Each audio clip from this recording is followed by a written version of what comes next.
This program features live coverage of an African safari and may include animal kills and carcasses. Viewer discretion is advised.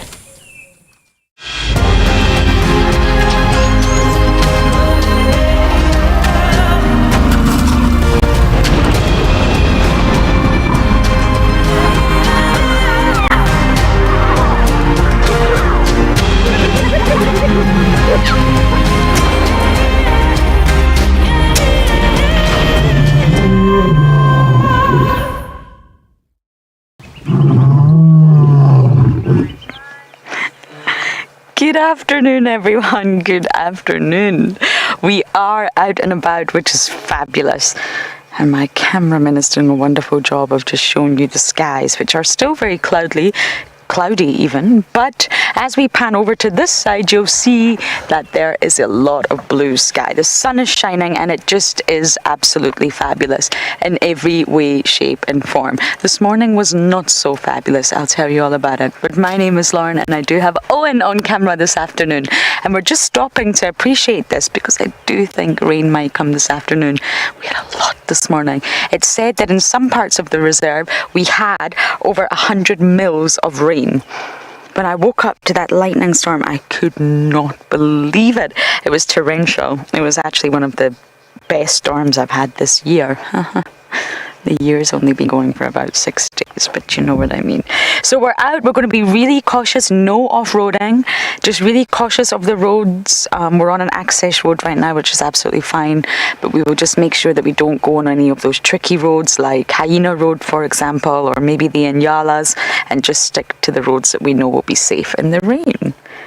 So let's bumble on, but before I forget, this safari is absolutely live and interactive.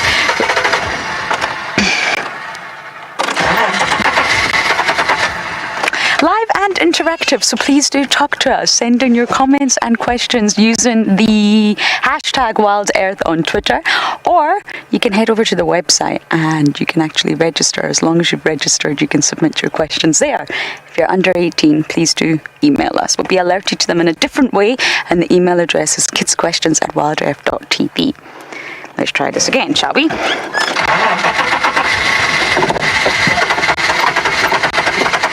Okay, you can see that Wendy has still not been fixed, but that's fine. We shall give you a view of the surroundings. Many of you think that I may not treat this car right, but I promise you I'll get Wendy fixed and up and running. She was in a diabolical state when I received her. We fixed most of the issues, but clearly not them all. So as I tried to start my car, let's take a look at the weather.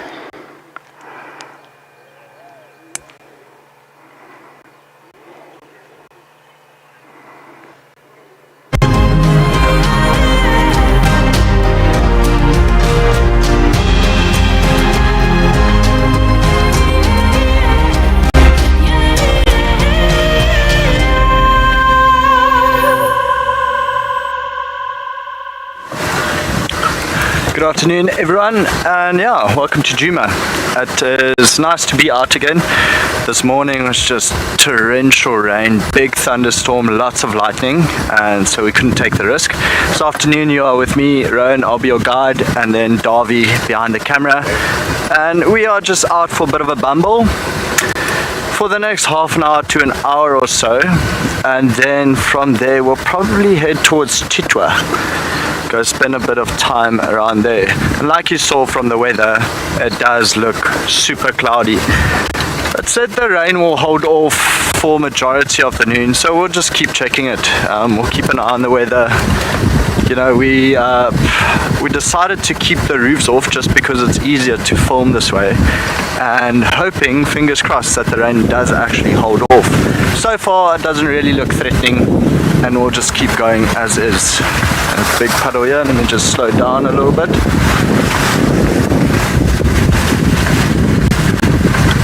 It was an incredible amount of rain. I mean, Darby and I, we are at the lower rooms in Djuma, and we basically had a little river running past our rooms this morning when we woke up.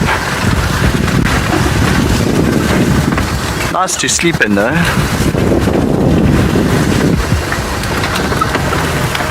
Marcel and I were running around at 5 o'clock this morning, and there's this one big puddle just in front of where Wendy's parked, and we both of us submerged. Jane, sorry I missed part of your comment because I was talking. But I think you said hoping for a nice drive after the rain, and if you said that, so are we.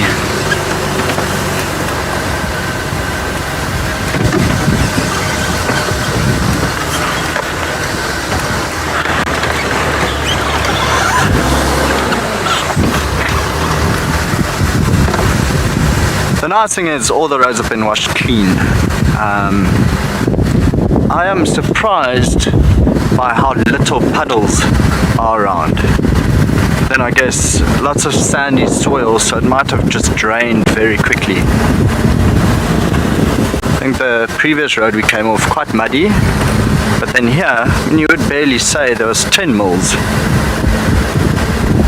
Saw that quite a few rivers in Kruger National Park are flowing, and I think quite a few properties just east of us also a little bit drained.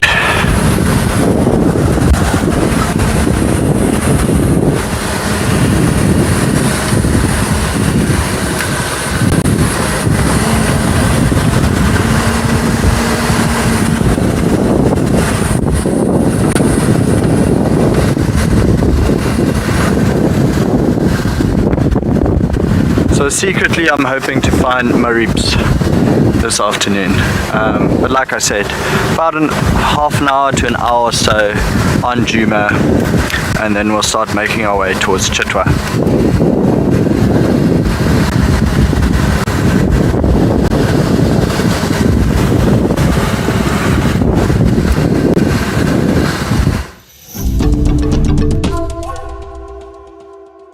It's the very start of drives. We don't have anything to immediately show you right now, and I'm not turning my car off. We're just going to cruise the access road, and access roads are really they're actually really good to check. They're normally not aesthetically pleasing. They're not attractive roads because they're used so much. They're sort of heavily trafficked, but they're normally really, really valuable in being able to see tracks, determining how fresh they are because the roads are used so much, and a lot of animals use these roads as well. Since the rain, I think lots of animals will be out, and I'm not just talking about your cats, I'm talking about your everything. Stop, the sun is out, the insects will get the solar powered, which means the birds will be active. The cats will be scent marking. The hyenas will be shaking off the rain.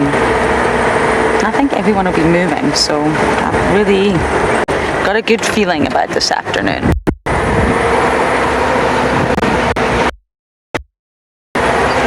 Till the rain comes. I'm convinced we're in store for more, but it might be much later on. And of course, I don't like being out in the rain, but the rain is wonderful. It's exactly what the landscape here needs. When I first came here, I came during a drought, and therefore it was not a good time. It was really, really harsh times for all life out here. So of course, rain is, but I just don't want to be in it.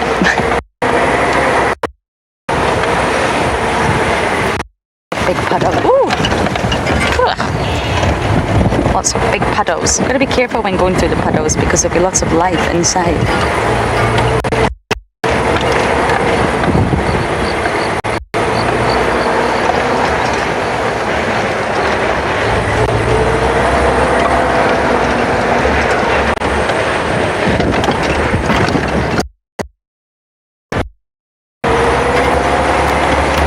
I don't see any tracks so far, and I think after the range you probably would be able to see really fresh tracks. But I'm going to keep looking for now.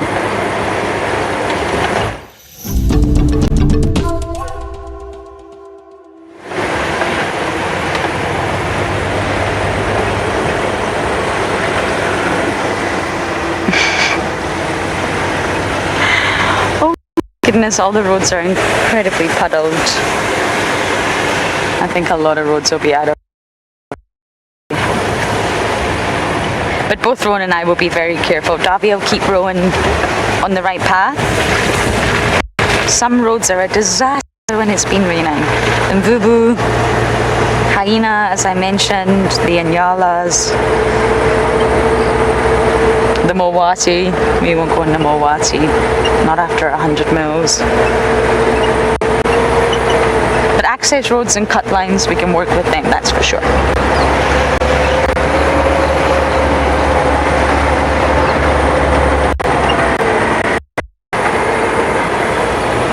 And of course, it all depends on the katina, at what point in the katina you are sitting. Naturally, the higher up you are, water just runs down. So if you stay up slopes or on high points, you're fine.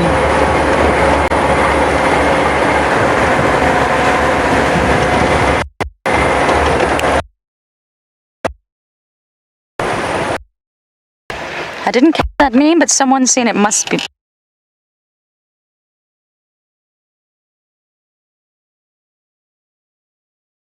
How wonderful after the rain, and it does. It really, really does. Petrichor, they call it.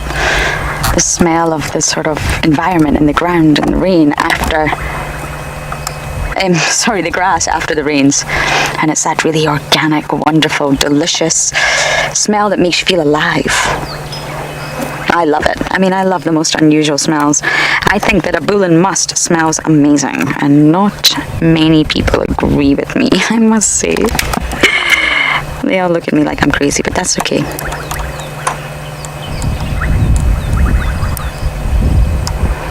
I believe petro, within petrichor, we've lost a leopard tortoise, relates to rocks, and that's where it actually comes from. It's a smell that is believed to come from sort of organic material like rocks when it liquefies, and that's where the word petrichor comes from. Now, where did our highly mobile... Oh, you see I'm on from here. He's huge. I actually don't know if it's a male and female from here. That's a big one.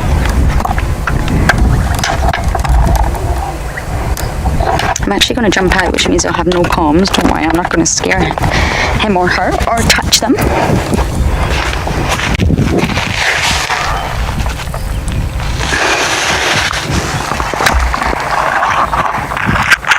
I actually think it's a boy.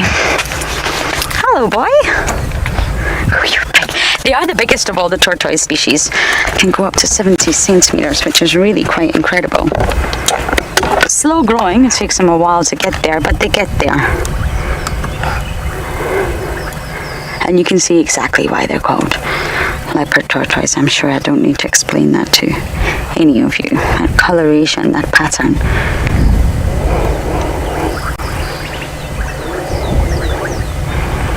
And they're the only tortoises with the ability to swim. And when you actually look at them, you think, really? Swim? That big heavy body, that heavy shell. But they actually can swim. And the reason I said it's a boy is males do have much longer tails, much longer tails. I can't see his tail, but that sort of last scute on the back is actually concave. The last scute, yep, there you go, it's turning round. I guess that is that concave? I'm getting myself confused. But it's covering the genitalia and the tail. Now, if that was a female, it would make it very, very difficult for the male to sort of access with his genitalia. Hers are normally much shorter and they don't curve round so much. I mean, you can tell by looking at the plastrons, but I'm not going to turn this guy upside down and do that.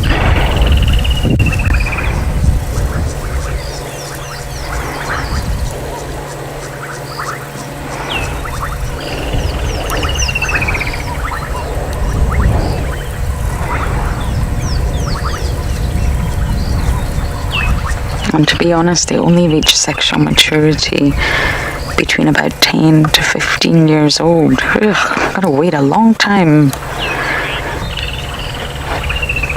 A long time before they can actually reach sexual maturity.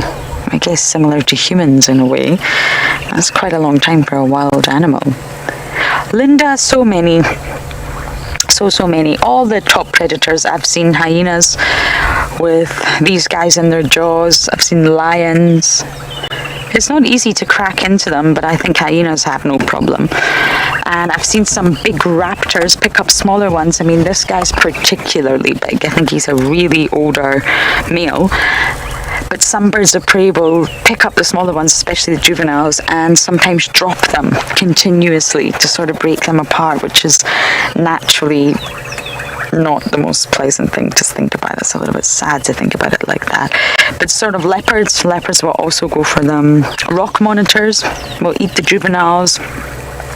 Ground hornbills. Actually, ground hornbills absolutely love leopard tortoises. They've got that huge beak that they're able to crack right into the shell and open up for the softer inner parts. And believe it or not, in many parts of Africa, many different countries, tortoises are considered a delicacy. And of course, they're easy to catch. They're not exactly threatening or fast.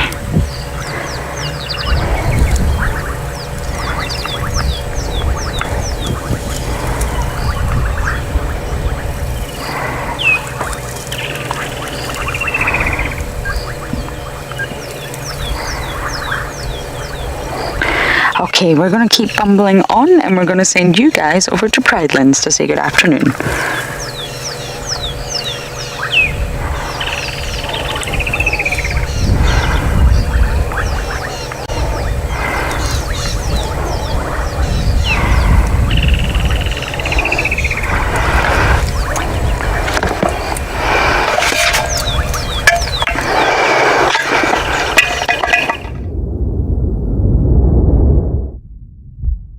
Grey heron that's just caught a really big, looks like a platana, which is a very flat, primitive fish. Is washing it right now.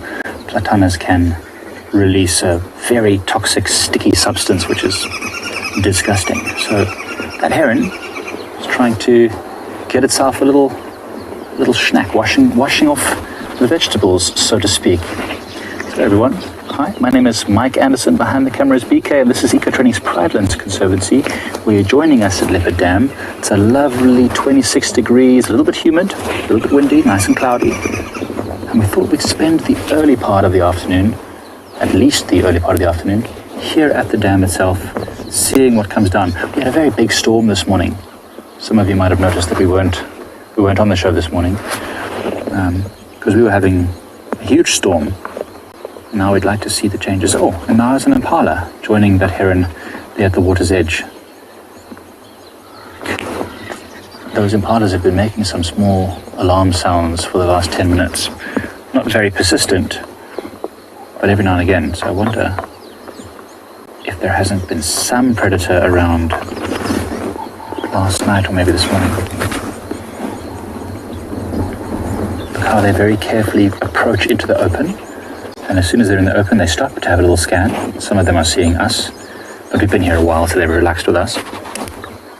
Oh, and some tiny little babies as well. Very tiny, just a few weeks old, some of them. That is lovely. See, almost all of them, when they first step out into the open, will stop just for a moment to scan. Oh my goodness, look, it's Edwina. It's the female with the horns. I haven't seen her in ages. Do you all see that? BK, do you see that one of the horns? The female with the wonky horns. That's a female impala who's got male parts. That's weird. What a lovely scene, Dion. Dion, it is a lovely scene. Jeez, I'm so glad to see that female with the horns still around. You know, every time there are different or strange individuals, Dion, we find that they might get picked off early because they sort of stand out. But I almost wonder if that female exhibits some male tendencies. Oh, look at them all jumping over that little log. Oh, look at that. There was one short alarm snort. They all got a little bit alarmed. And there's the big male right at the back. Right at the back of the group, just making sure all his harem, all his females are all sticking as close together as possible. Keeping safe.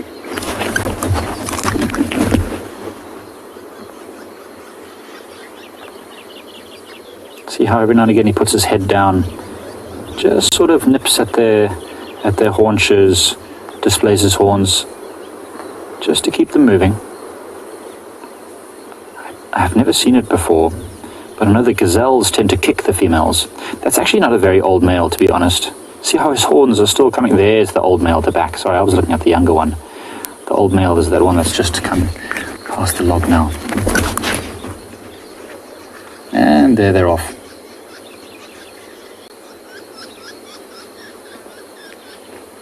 Such graceful animals. Well, as I said, we're going to stick around here most of the day because it is just an incredibly lovely scene over here. But whilst we wait for anything else to show up at the dam, we'll send you back to Roan.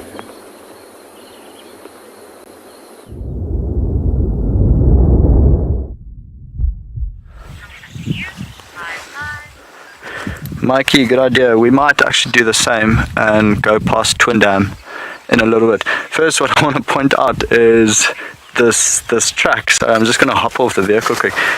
It's a giraffe track, and it was moving in this direction. You can see here's one track, but this track is about this deep. So you can imagine 1.5 tons just sinking in, and then it gets lighter again. So you can imagine how wet this was during the rain this morning. I would have loved to see the giraffe. It probably stumbled to a bit of a side there. We've got a red-billed hornbill that just landed, also inspecting the tracks. Oh, of course. Speak about something and it flies off. Yeah, so we'll go past Treehouse Dam. Have a quick look around there and then make our way to Chikwa.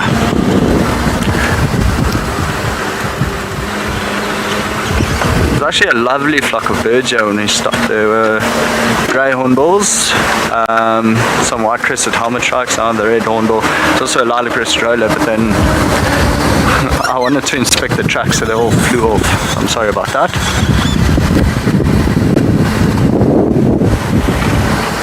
Clouds are starting to move in, but not to worry, they are very light clouds, not really rain clouds.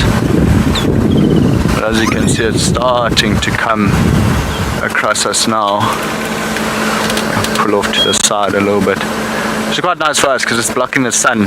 Especially after rain like this, it gets very, very, very humid in the bush. So when the sun is blocked like that, it's perfect.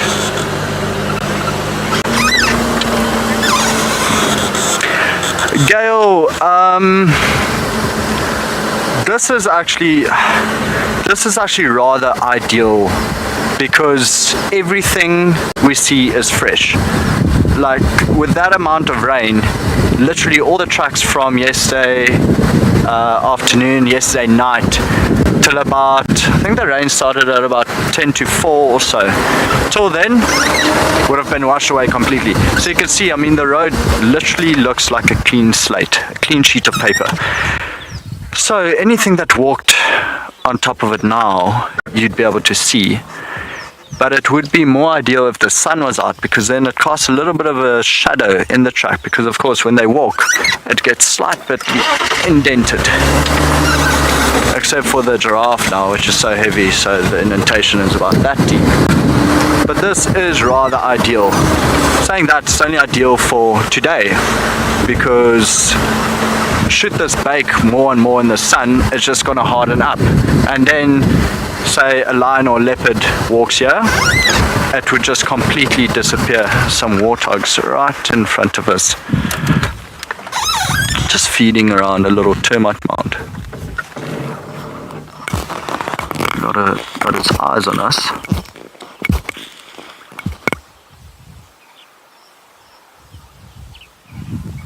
Still see a youngster, looks like a young female. Tusks going up a little bit. Have you experienced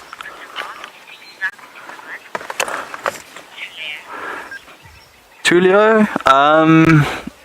I've never experienced a giraffe getting stuck in the mud.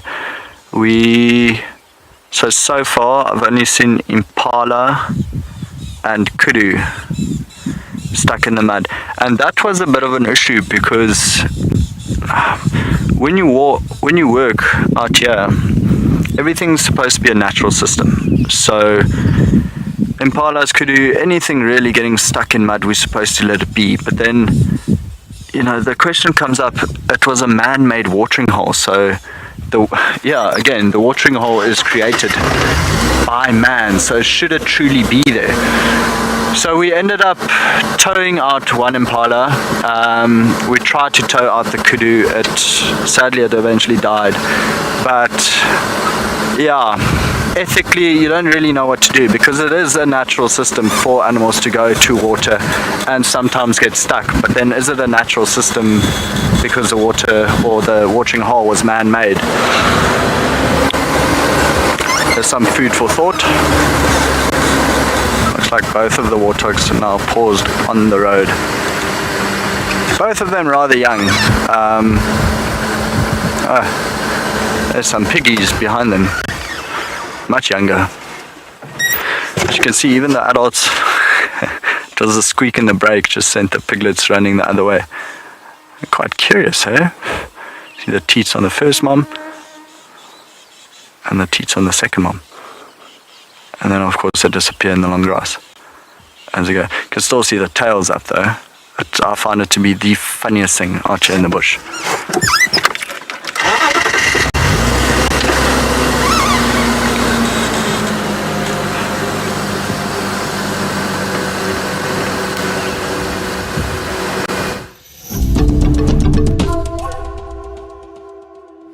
Trying to approach a warthog, so just behind this. Piglets on the road, running in the wrong direction. So what I might do here now, instead of continuing on this road, because we'll just end up chasing the piglets further and further away from the adults, is we'll probably turn around and take the next road to the right. Oh, there we go. Well, the adults could follow the piglets. Little tiny tails sticking upwards. There was even a bit of a grunt when they started running away. I can't get over how curious the warthogs here are. It's amazing. It's awesome to see. She even looks like that one has mud on its nose. It does. It's been digging for tubers. And you see the bit of soil just on the tip of the nose. Imagine even using the little teeth as almost like a pickaxe.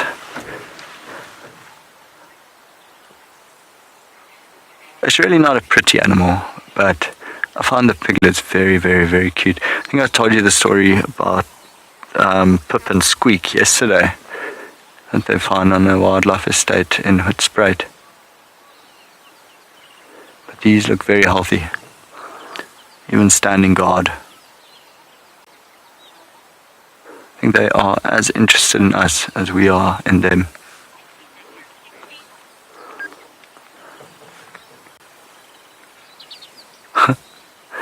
And there they go. Okay, now I won't feel bad driving this road, because the adults are with the youngsters. I just didn't want to, split the two groups up. And so you have piglets on one side and adults going the other side, because, that size, I think that piglet's about yay big. Still very, very, very vulnerable.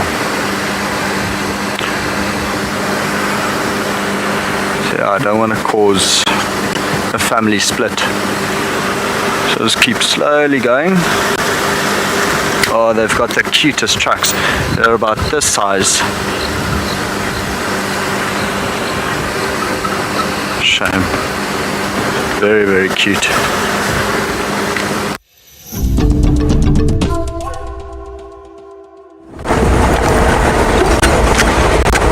I'm about to come up to a junction very shortly.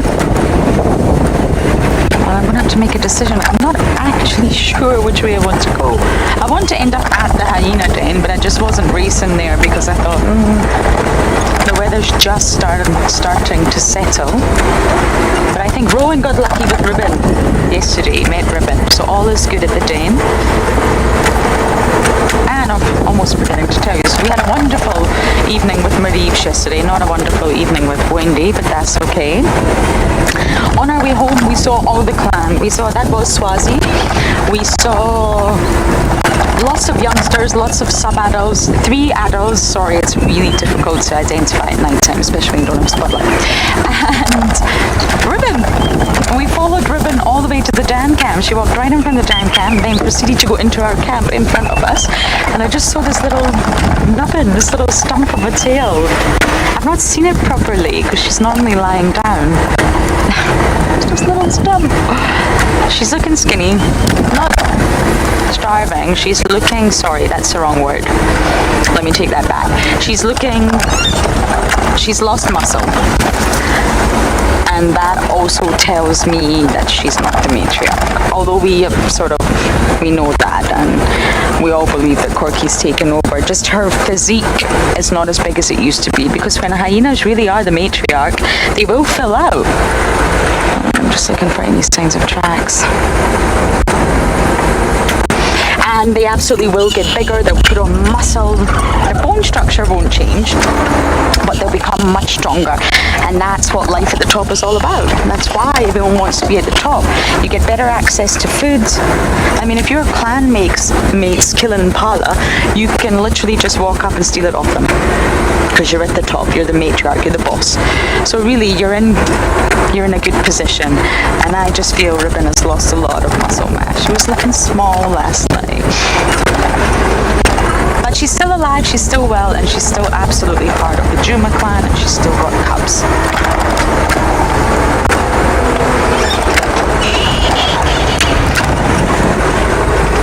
Leela, I haven't seen any interactions yet. I think I've only been back not a week yet, and I haven't seen any interactions. That's really what I'm waiting for. Of course, I love spending time with Ribbon and the cubs, of course, who wouldn't? But what I'm wanting is a communal gathering. I'm wanting to see other hyenas around Ribbon, especially Corky. And once you see them interact, you can gain a lot of information from those interactions, and that's really what I'm hoping to see. It will happen one day. So I don't actually know, I'm afraid. I really want to know. I'd also like to see Antima with Ribbon. Antima was always thought to be, back in the day when Corky was a matriarch, the first time around, Antima was always thought to be a little bit higher in rank than Ribbon. Normally your offspring, and Tima's Ribbon's daughter, normally your offspring are lower in rank than you, just marginally, just by a fraction. They're just under you. But it was always thought that Antima was more dominant than Ribbon back in the day. So I'm intrigued to see Dragonflies, I love them. Their interaction as well.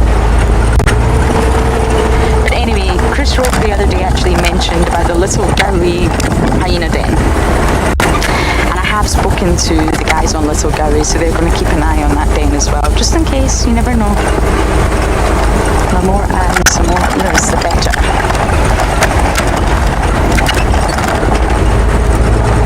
I'd really like to see Corks, Heart, and Antima. They're on my bucket list to catch up with.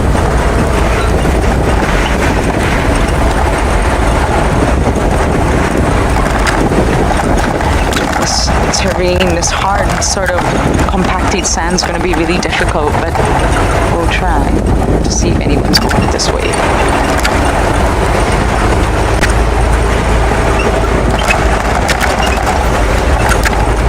And I really hope Rowan gets to see his leopard today. I think Mareebs might still be on Chitwa. It really wouldn't surprise me. Okay, we're going to keep fumbling, see if I can pick up on any tracks, and we're going to send you guys over to Mike.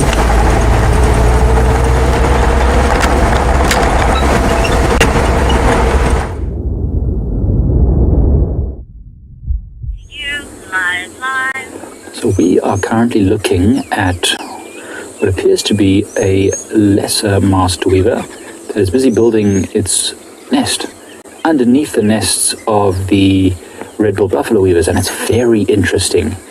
So we snuck a bit closer, and they were uncomfortable for a moment. They didn't want to come back to the nests, but they seem to have gotten used to us being here, and now they are very active. And what's interesting is that you can see the completed nests. Some of them are complete with that long funnel coming down, and then the little sort of, how do I call it, like a hammock chamber where the nest and the egg will be, and the long tube that they climb up. And you can really see the males arriving to extend those tubes and make them longer. And then on the left, there's one who's actually still building his whole nest. I mean, it looks like an untidy mess right now, but eventually it'll be a very neat looking little nest. I find it so incredible that they can do this without using, opposable thumbs like what we have. They literally just, imagine if you just had a sewing needle and 2 fingers. That's it. That's all you've got. And you have to build something like that. Look at that one, really putting its head right into the tunnel and weaving the piece of grass that it's just brought around and around to try and make a nice, tight tube. That's amazing. How long does it take them to build each nest? Faith? That's a great question. I think it takes, I'm probably going to be, the number is in my head here. I think it takes about 3 to 4 days to build a nest. And they literally coming back to the nest probably every minute. You see this one left, and then within a minute it flew back with another piece of grass and it started to weave that piece of grass in there. So this frantic activity carries on for 3 or 4 days, and eventually the nest is complete.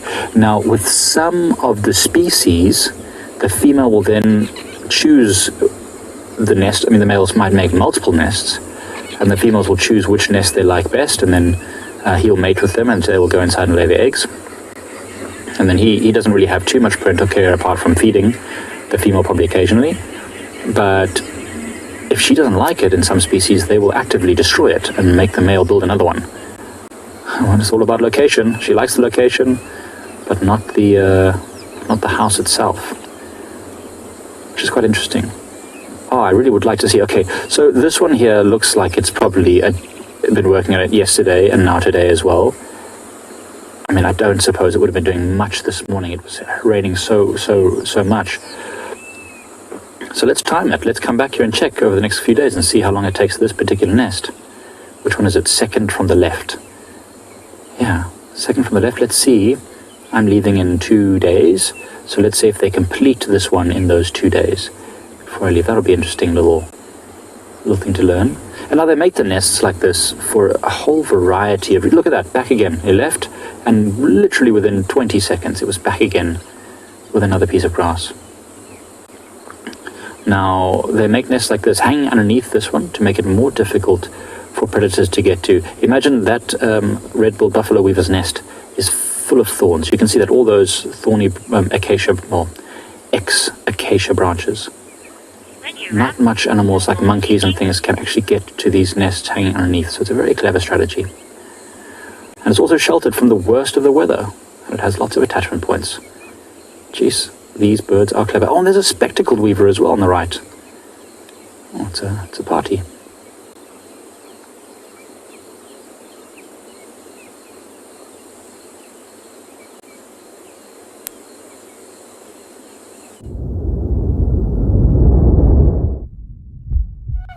It's actually very good timing because there's a giraffe in the road. A rather big male, quite dark coloration. I turned off to the side and said, there's more giraffe tracks in the road. And yeah, here we go, here he is. It's a pretty scene, hey? Blue skies, white clouds, and then quite the dark giraffe. I want to see if this one sinks into the sand. They're actually rather sure-footed for something that tall. I think if I was that tall, I'd be falling all over the place. But I must say, they do sometimes look a little bit awkward when they run. I would love to see what he sees. I think I've mentioned this on WildEarth quite a few times, but if I was any animal out here, if I was an impala, a zebra, a warthog, anything like that, I would make sure I'm best friends with a giraffe. That would be my bestie right there. Be like the new Timon and Pumbaa kind of story, saga. You can see both his ears are focused in the same direction.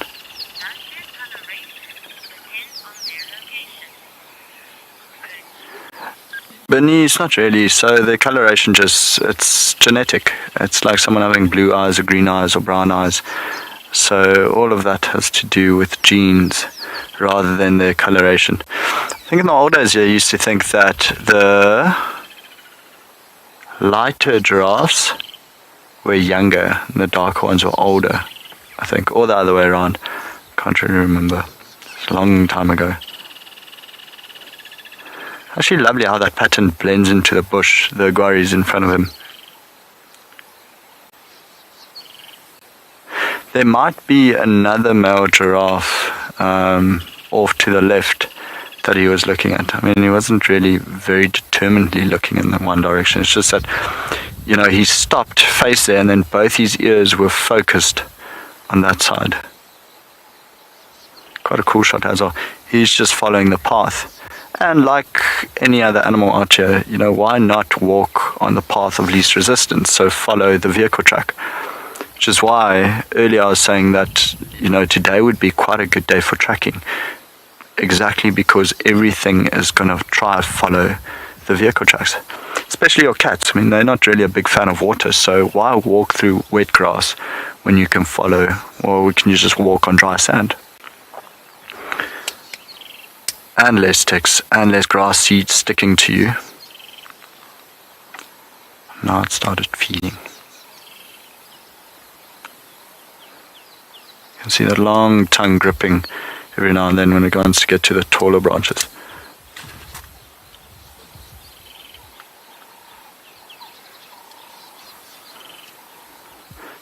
Comment, Samantha. Giraffes are incredible. Samantha? Samantha, I think so too. Giraffe are indeed incredible. Very, very, very elegant manner.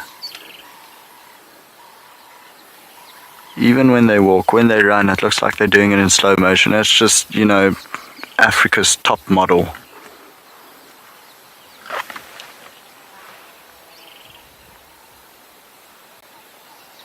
I'm just keeping quiet for a little while. I thought I heard some impala's alarm calling.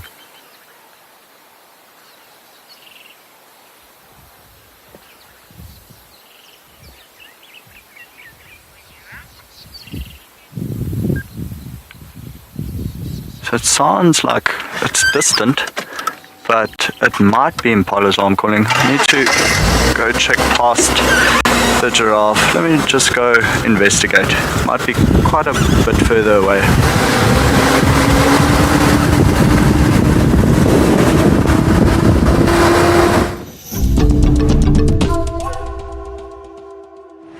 We have just arrived at Treehouse Dam. Now it's not a hot summer's day, so I don't expect masses of activity. But let's check it out, see if anybody's there. Impala. I'm gonna go on the dam wall, and I think that'll be easier.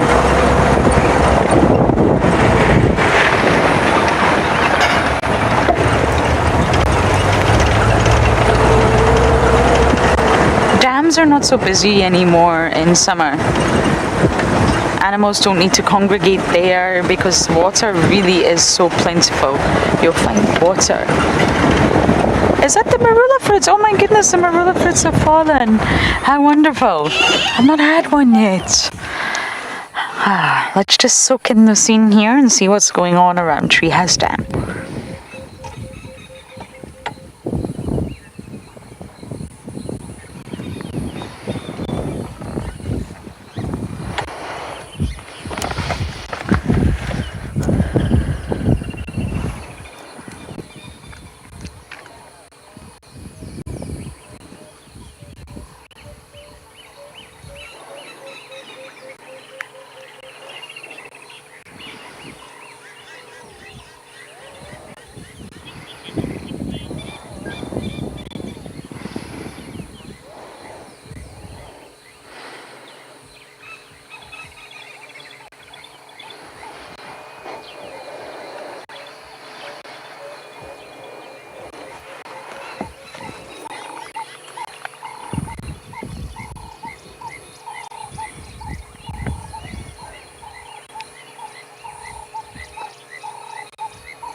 Isn't it so lovely just to take a moment and be silent?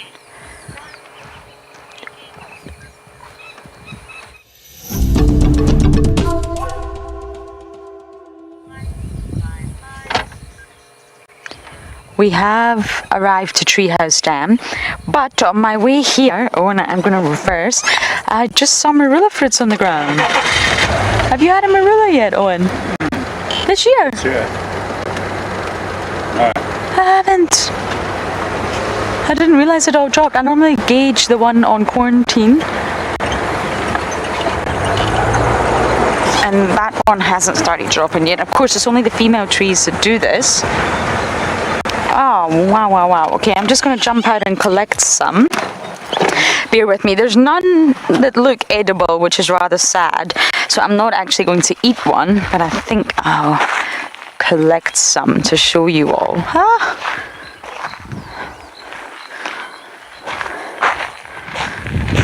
Let me just see.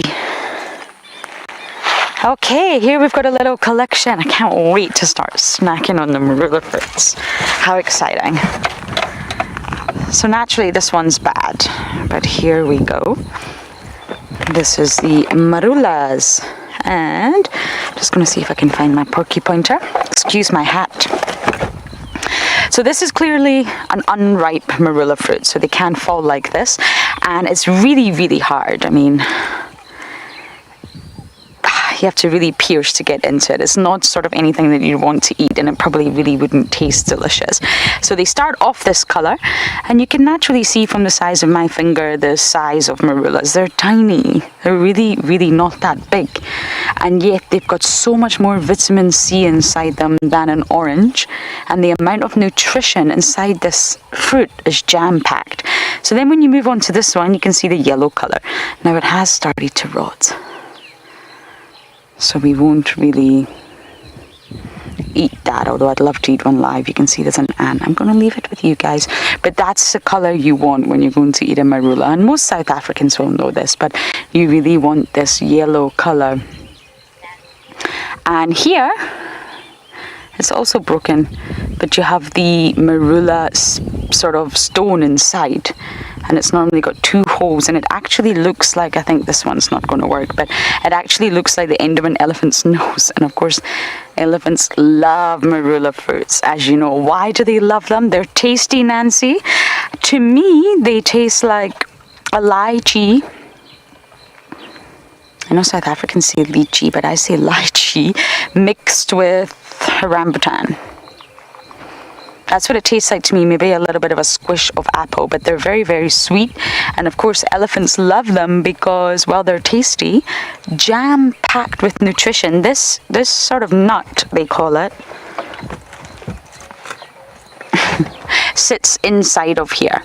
So when you open it, it looks like a lychee, and I will try and find one. And it's really not got much flesh, not much flesh at all. And this stone sits in the middle, and it's very difficult for us to get what's inside out. But the squirrels, animals like that, no problem. And believe it or not, the squirrels already got this. But inside here is the most delicious nut. And it's creamy and coconutty and soft, and it's like the richest coconut macadamia you can ever imagine, and that's what's inside here, and that's where all the protein and the good fats are. So much protein in here, and a squirrel just needs a few, and they're going to look like they've been at the gym for a week. But unfortunately, it's really difficult for us to get in, so I'm going to throw them all now. I remember I did a bushwalk with Morris, and Morris taught me how to get into the sort of nut that is inside, and it's delicious. Okay. There we go, leave it in its natural environment, and now I need to try and see if I can find some that I can eat. I'm now just hungry thinking about it. But they are absolutely packed, and it's only the female trees that drop the fruits, so when you see a marula that's not fruiting and there's no sort of fruit, you know that it's a male, because the marula trees have 2 different sexes of trees. Trees can also be male and female as well.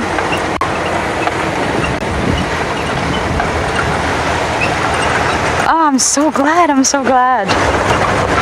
We used to eat so many of them in camp. Steve would fill up a big bucket, leave them in the middle of the camp, and you would just eat them and eat them and eat them because there's not that much flesh.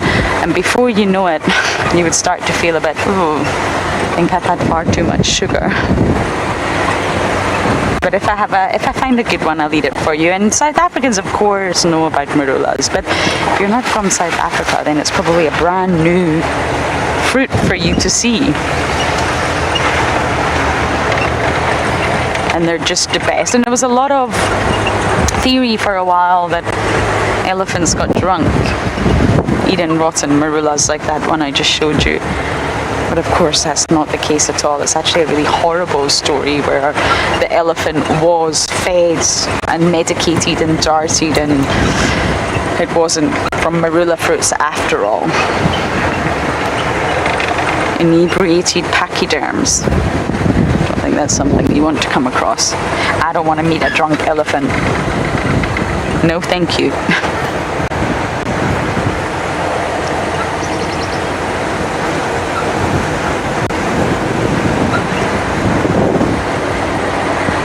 So I absolutely am looking forward to eating them. Oh, and if you find any good ones, will you pick them up for me? Thank you. It's normally around January. It's always after Christmas, I remember the marulas. So I guess we're at the right time. It's perfect. What was it? Blackberry bush. Yeah, Owen loves a white berry bush. We've just driven past it. Let's see if we can find another one. You can eat those berries. They're definitely not as fabulous tasting as the marulas, that's for sure. But they're nice. Oh, and you like them, don't you? James Hendry used to make us eat them. If you find another white berry bush, point it out. And Owen will eat them for you live.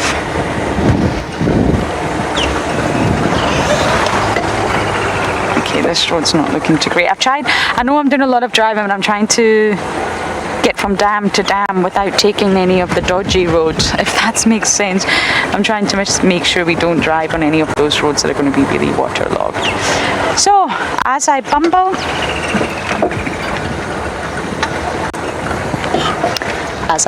we're going to send you guys over to Rowan.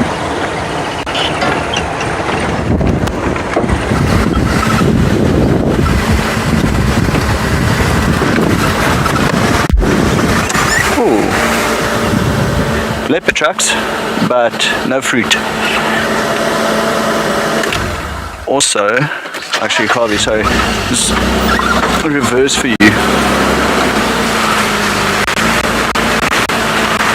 That's quite tough because, so see where it was walking, pretty much like a muddy substrate. So it is just during the end of the rain. I actually followed this road quite far up. I still see it next to me now. So I might reverse a little bit and follow this just for fun. Follow it backwards. Different gear. Just to see whether he actually came into Djuma or if he went next door.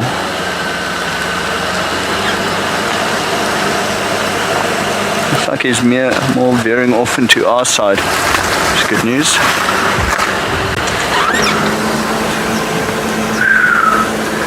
Maybe we quickly drive Leadwood. Let's do that. Just gonna turn around here.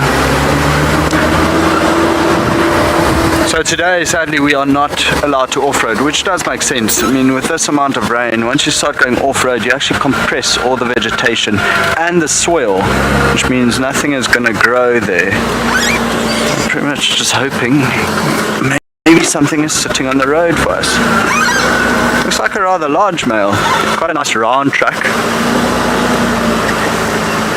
Just have to find it again quickly. There.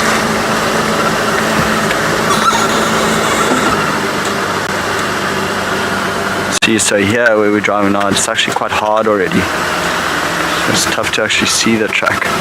But there is a road in here called Leadwood. that we passed. Darby was telling me that they had a honey badger up this particular leadwood once. I can't remember if I've ever seen a honey badger in a tree before. Yeah, let's...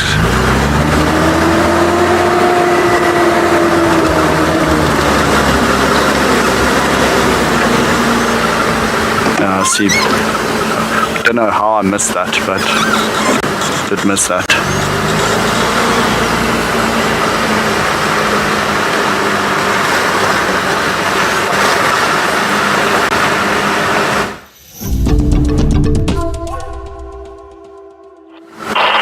Okay, so I'm trying to see now. Okay, leopard truck's still going along this road. Didn't turn off Leadwood. There's our giraffe, also still on the road.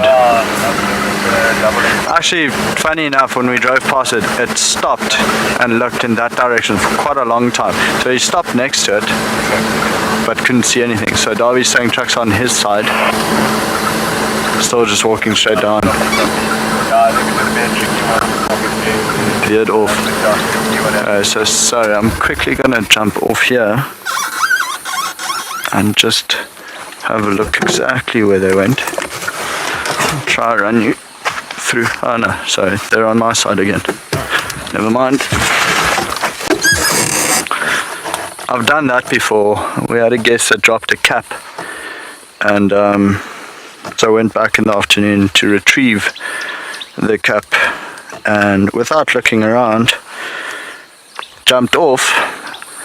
As I reached for the cap, I actually looked up and there was a male lion staring at me from about 5 meters away. Still got the cap. Yeah. It was a healthy shock. Woke up very quickly.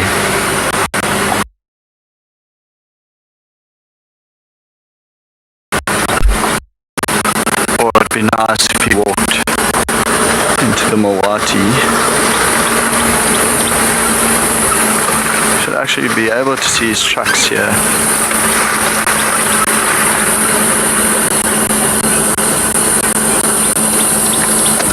So from here, I might check up there. There are some trucks crossing, because I can't really see it coming down the road anymore. So we'll spend a bit of time just to see exactly where he went, you know, if he's on our property or if, and then eventually make our way to Chitwa. It's quite nice to track something again, especially in these conditions right after the rain. You can see exactly how fresh it is, so we'll have a look.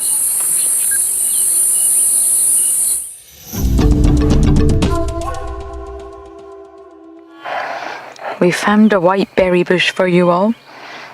Those gorgeous little white balls are little berries that you can eat. And I do want to jump out and collect them for Owen.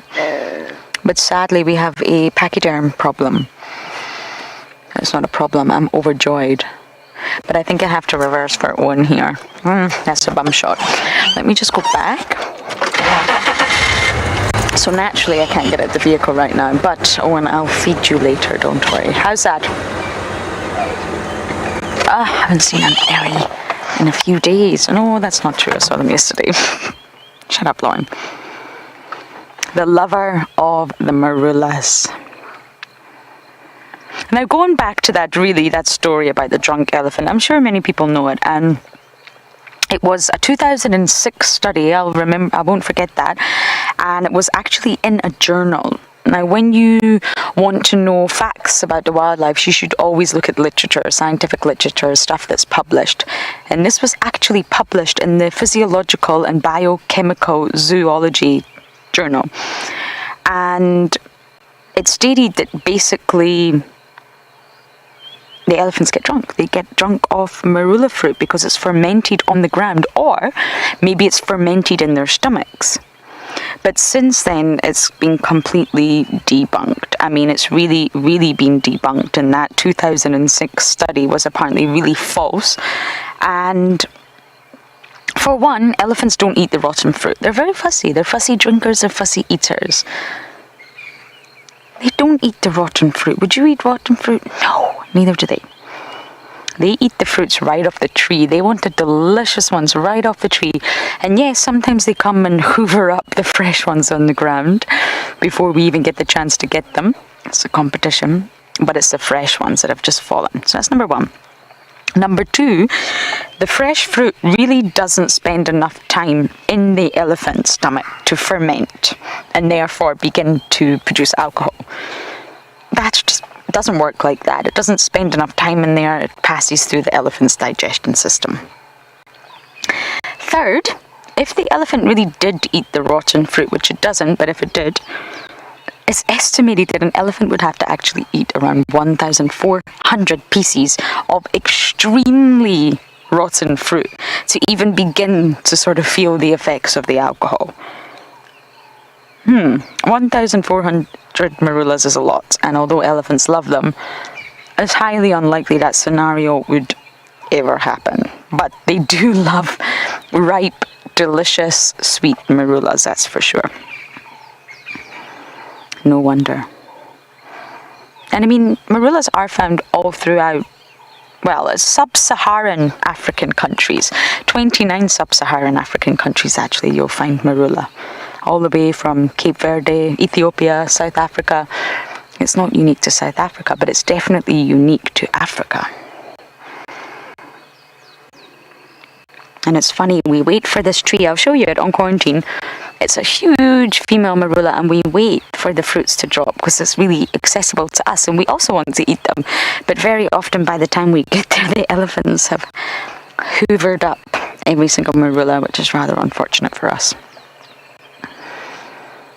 Not for them, of course. They love it. There are actually more coming, Owen. I think we've found a herd.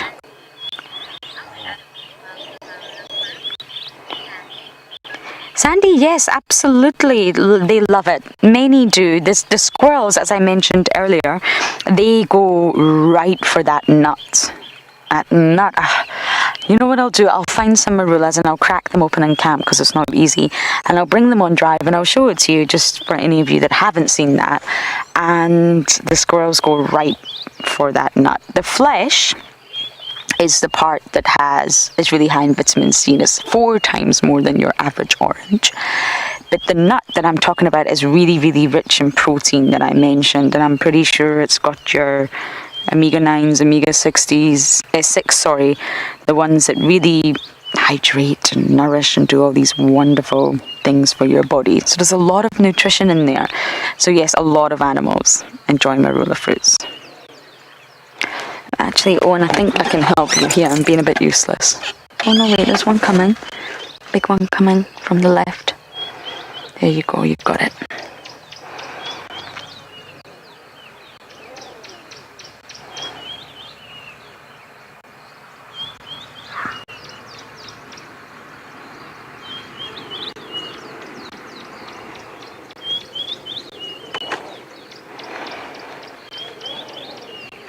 Participant going mobile. Are there any reports?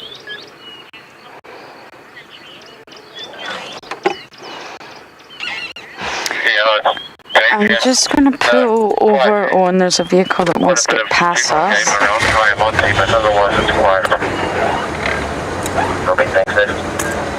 Sorry, it's a bit of a narrow road and they want past us, so we're just going to pull up.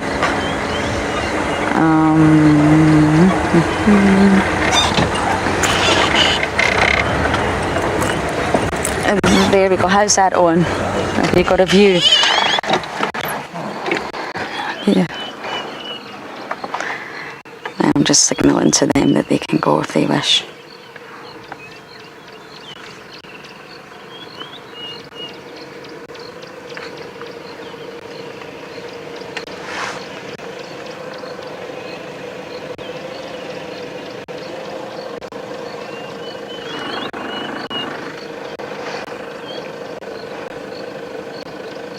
I'm sorry about that. I was just signaling to the other car, communicating. No, false marulas don't produce the marula fruit that you see and that we eat and that we talk about. That was one of my favorite lessons. Is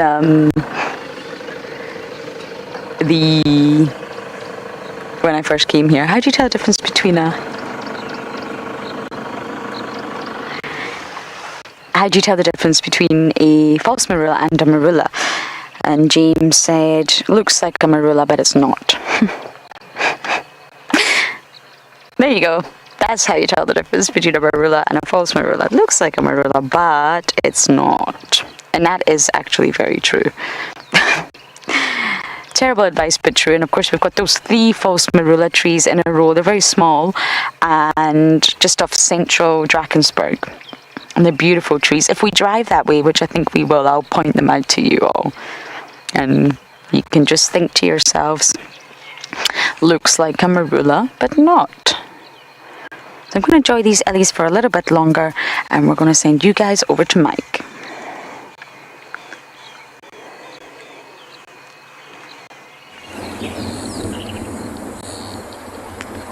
Coming to you, live. So BK just found this really awesome looking little butterfly.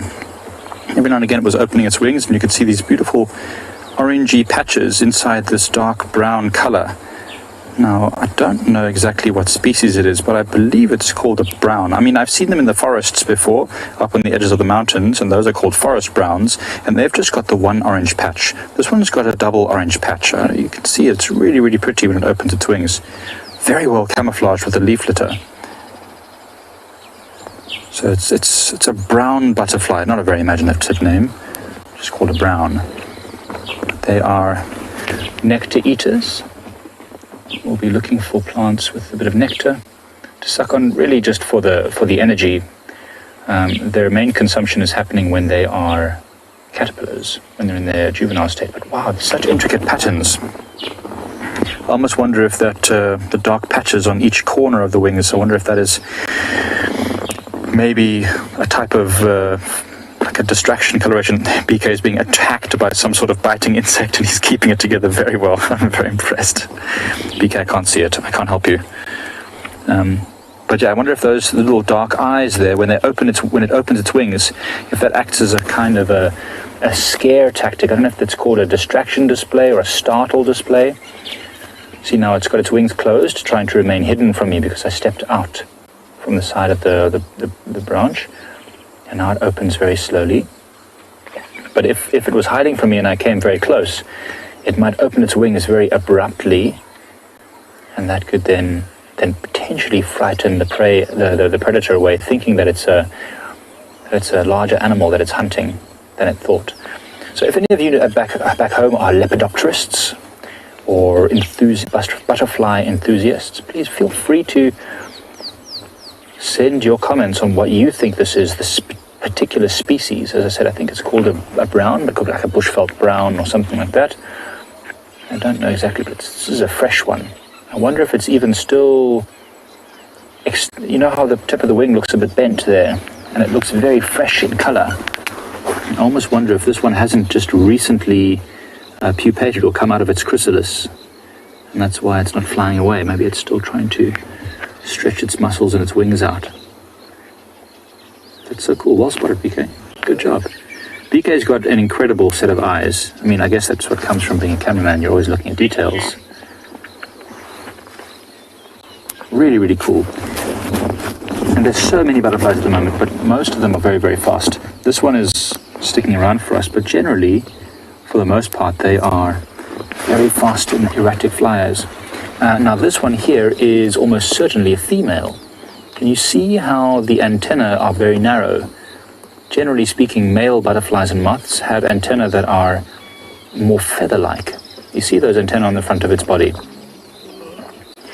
So the more feather-like they are, the easier, the more surface area there is to pick up chemical signals. Female butterflies and moths leave pheromone trails, and those pheromone trails is what the males follow to find them in order to mate. Butterflies are basically just sex machines, if I'm going to be honest with you. They spend the whole time as a caterpillar feeding, then they pupate, and once they come out of their chrysalis, they have a very short lifespan, generally not more than a couple of months at the most. And the whole point of them becoming an adult is to be able to fly and find mates and then lay eggs. Reproduction. They are sex machines. This one one is extremely furry. Arctic Circle. Looking at butterflies is such a calming and wonderful feeling. Arctic Circle. Arctic circle, I agree. There's something so perfect about looking at a colorful, delicate little animal like this and realizing, not realizing, I just got bitten by something, and realizing it's flying. Come back. No. Okay, well, that was cool. That was really awesome. Arctic Circle, I love looking at butterflies. I love looking at butterflies. I love flowers. I love the different shapes and sizes of grasses. Everything in summer just excites me. Just everything has its own texture, its own color, its own emotions that it brings out. And I really think it's super cool. Look where that butterfly went. It went just over here. The reason why Bika and I are a little bit further away from the vehicle than we should be without our faithful and trusty backup is because we are actually looking for my favorite plant or flower, which is the flame lily. We saw one earlier, but I decided it was not a pretty one, and I wanted to find one that was properly opened in order to show you the gloriosa superba, the flame lily. But yeah, so far I haven't been able to find another one. Oh, well, there's a dragonfly. When you're at See, just everywhere you look, there's just creatures and interesting stuff. I wish you could be here. You know, it's great to see it on the screen. It's awesome, but come and visit me. See this place. It's unbelievable. Anyways, enough about me. What a beautiful place. I'm gonna keep looking around, see what else I can find.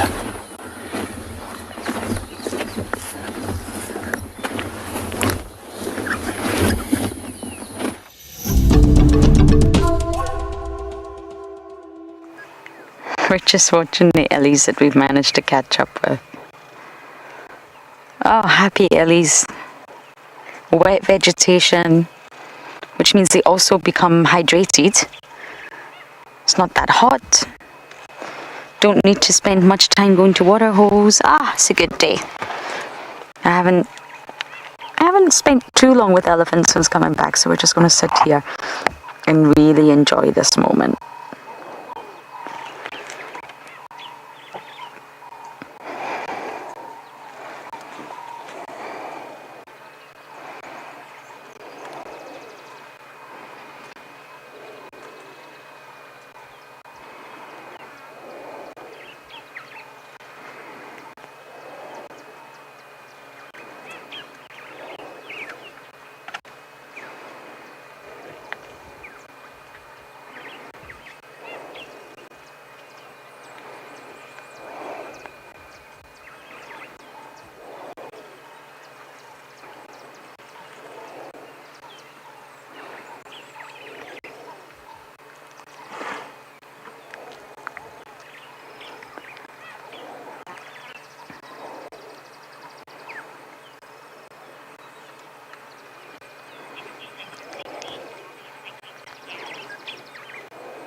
Look, I just love spending time with ellies. They're all heading into that drainage there.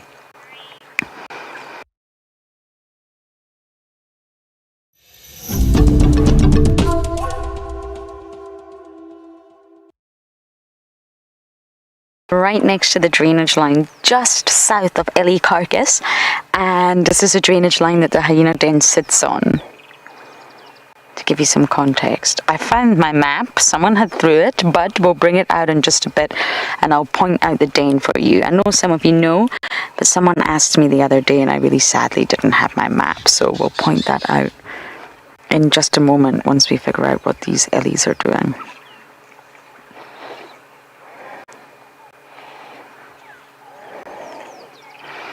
We're very close to Twin Dam, so I wonder if they might head there to drink. They don't have to, of course, because water is plentiful, but in saying that, elephants are fussy. They like water where they like their water, and sometimes these big water bodies are just a little bit more delicious for them than these small little pans that hyenas sit in all day.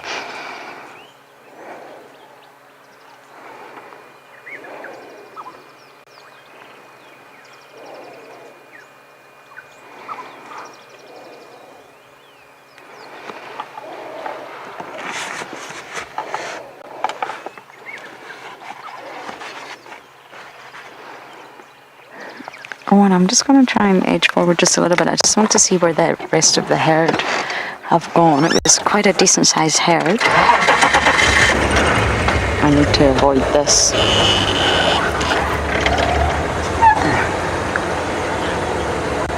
Jackson, I think I get asked this question every day, but you normally start to see the appearance of adult tusks at around 2 years old. They have milk tusks before then, milk teeth, milk tusks. But you normally start to see them because they develop inside, and then we only see them when they start to pop out, and we start to see them at around 2 years old, give or take. Some of them are in the Mowati area, but I saw some over here.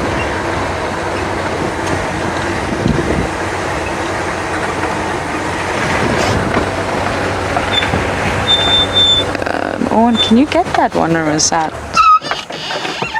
Oh, I think he's going to walk behind. I can immediately tell that's a boy. The Kruger boys have big long legs, and you can see his big long legs.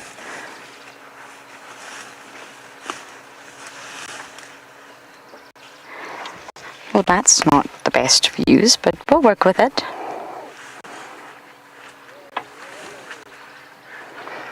When I first came here in 2018, again, it was on the year of the drought, as I mentioned, the elephant behaviour was very different.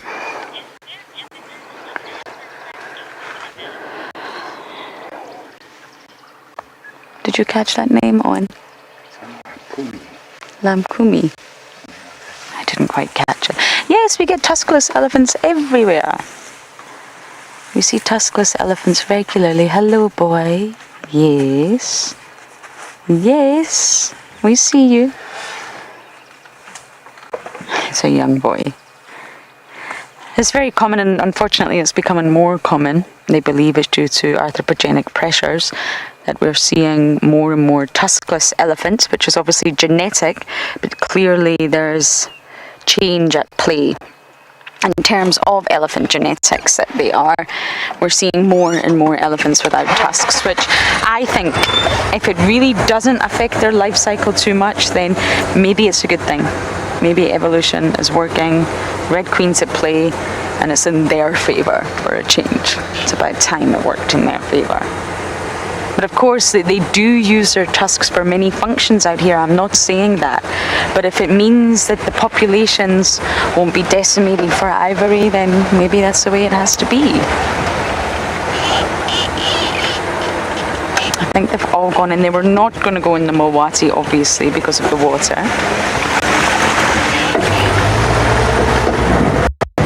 But we might be able to catch up with them.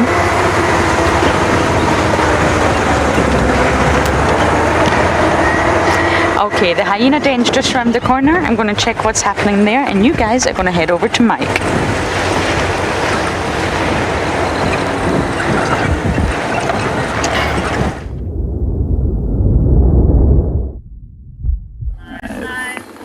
So what we're looking at now is all the creepy crawlies. I'll tell you all the creepy crawlies. So we found, once again, BK spotted something and said, Mike, what are these? And I had a close look and I realized that they're ants. I mean, it's quite obvious they're ants. You can see they're ants moving in a very organized fashion. And, you know, I thought to myself, they really are moving in a very organized fashion. I mean, we see ants doing this, but these ones are frantic almost in the way they move. And as we looked closer, we started to notice that some of these ants, the ones traveling towards the camera or towards where you are carrying their larvae. These ants are moving home. And I wonder if perhaps it's because after this heavy rain we had, their current home, perhaps it hadn't rained for a long time, and their current home got a little bit flooded. And so now they realize, well, we need to move before bigger rains come. So they're busy moving all their larvae, and there are millions of them. This is a huge ant colony. I mean, there are hundreds and hundreds passing every minute towards where you are sitting, taking their larvae away, and then some are traveling back to gather more larvae. So obviously there's just a ton of them. I mean, it's impossible to know just how big the colony is because these ants keep going back and forth. However, the sheer number of larvae tells me that it must be massive. I mean, I'd love to see the size of the queen. To give you an indication of the size of these little ants, so I'm going to put my finger there. Pinky finger, so the smallest of my fingers. Look how tiny they are. They're so tiny. That's really cool, though. So as I was saying before, we talked about the butterflies. How you can look at something so tiny and so perfectly proportioned and wonderfully designed, and you can just really think, how is it possible that something could exist that's so delicate and so tiny but so perfect? Look at this little beetle traveling with them. He's just like traveling with the crew. I wonder if that's a parasitic beetle of some sort, or maybe he has what we call a commensalistic or a symbiotic relationship of some sort. Did you see that beetle, PK? Yeah. So that little beetle was traveling directly in the line of the ants, so clearly with the ants and not just traveling its own way. So there's got to be some relationship, a symbiosis. Either it mimics the ants' pheromones, we talked about them with the butterfly, either it mimics the pheromones of the ants and is able to eat maybe some of the larvae, like a parasite, or perhaps it cleans them in some way. It cleans the ant nest. I don't know. It's cool. Also super tiny.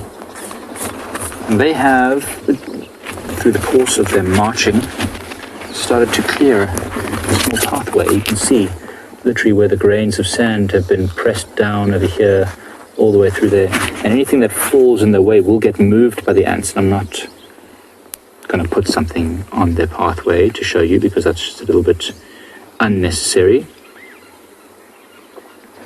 But they will move stuff that falls in the way. They can't afford any sort of blockages because, I mean, look at how quickly they're moving. Anything that holds them up is going to cause a massive traffic jam. I wonder where they're coming from. They're really coming from far away. There. Are those ants poisonous?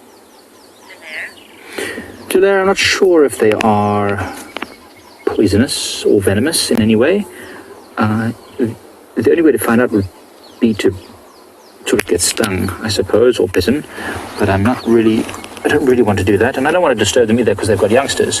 They're so tiny, I suppose they probably couldn't do much damage to us. However, safari ants in East Africa are also very, very small, and they are incredibly painful. Oh, and you've got some butterfly suggestions for us. Brown butterfly. Another is Nita brown butterfly. Nita brown butterfly or a Boland brown butterfly. Nice. I shall have to look them up when I get back to the camp. We've got some very nice butterfly books, so I'll have to have a look. Nita brown butterfly or a Boland brown butterfly. I told you it was a brown, so I was almost there. Hey, gotta give me some credit for that. But thank you so much, everyone, for letting us know your suggestions. It's super helpful, especially with these creepy, cool little critters. With mammals and other things, we generally know what's going on in birds. But when it comes to these small stuff that we don't see regularly, it gets a bit more tricky. But Rowan's on a bumble. He's doing his thing. Unlike these ants who are very focused in their direction, Rowan has just sort of taken it easy. Let's see what he's up to.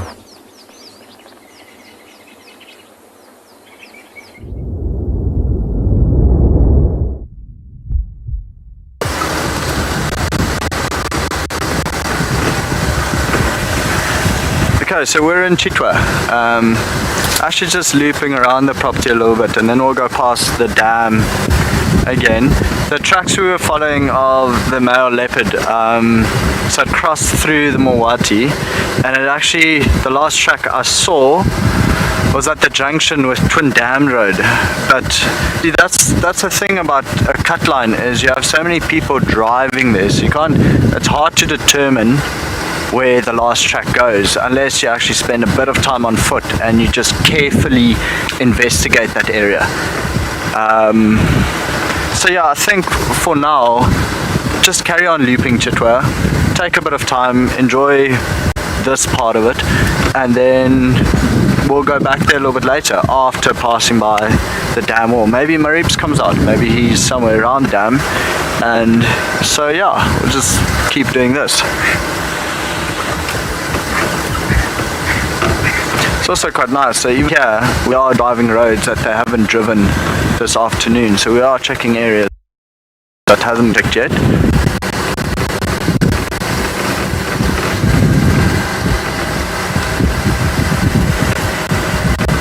I think we should end up at the airstrip fairly soon.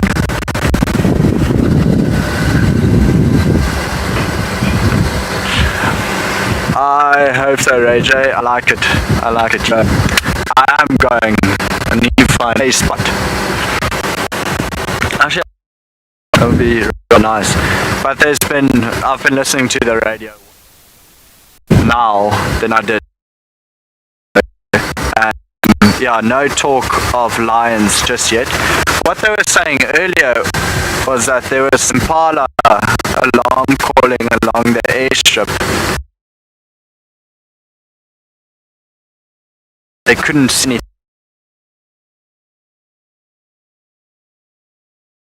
The airstrip going back to the dam.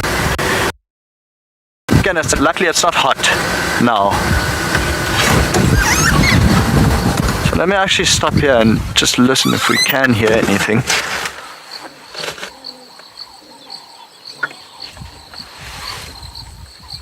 So far around the quiet. But like I said, it's not really very hot. So things could be moving around already. And the giraffe that we showed earlier, we pretty much bumped into it 4 times going up and down, because we saw the tracks turned around and then had to go past the giraffe, and the giraffe stopped and looked in one certain direction, so we stopped with the giraffe again, tried to see something, then the giraffe carried on walking. We went past it, so we turned around again and we had to go past the giraffe again. So yeah, we're both basically just following each other. It's rather quiet here now, so I can't hear any snorting, any barking, any alarm calling.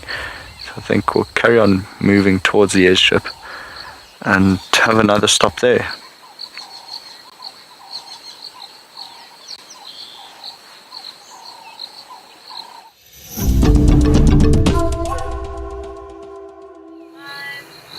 I knew they would pop out here.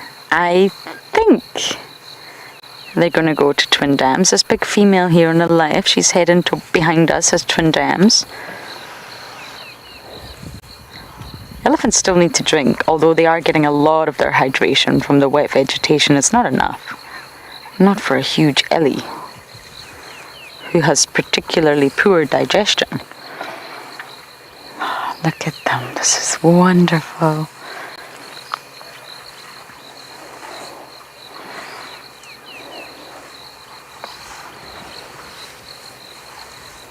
No, the other herd are not moving towards Twin Dams. They're moving towards the Mawati.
disappearing now, mostly up onto the other side towards Leadwood.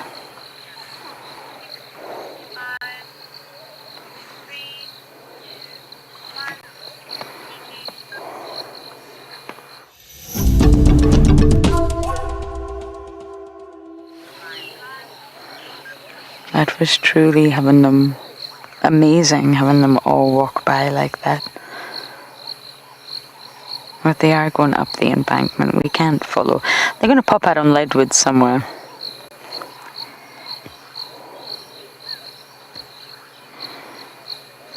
Where, I don't know. I often find it a little bit entertaining watching elephants climb termite mounds or walk up steep embankments because they can do it, but they're just slightly clumsy at it.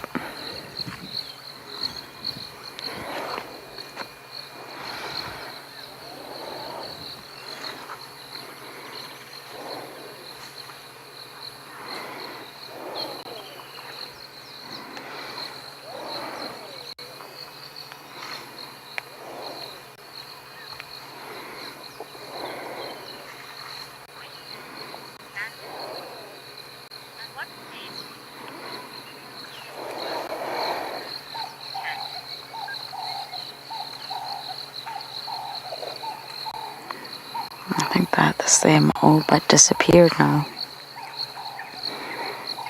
There's one straggler.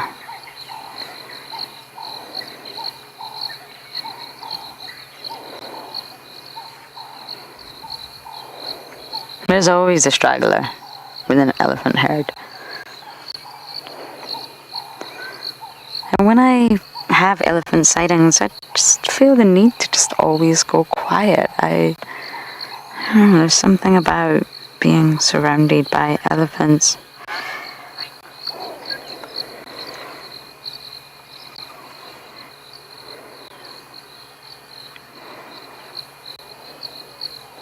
Especially elephants in this landscape where the vegetation is so lush, so long, so thick, so green. There's just something very nice about it. It's not as good as a pool party, but it's second best.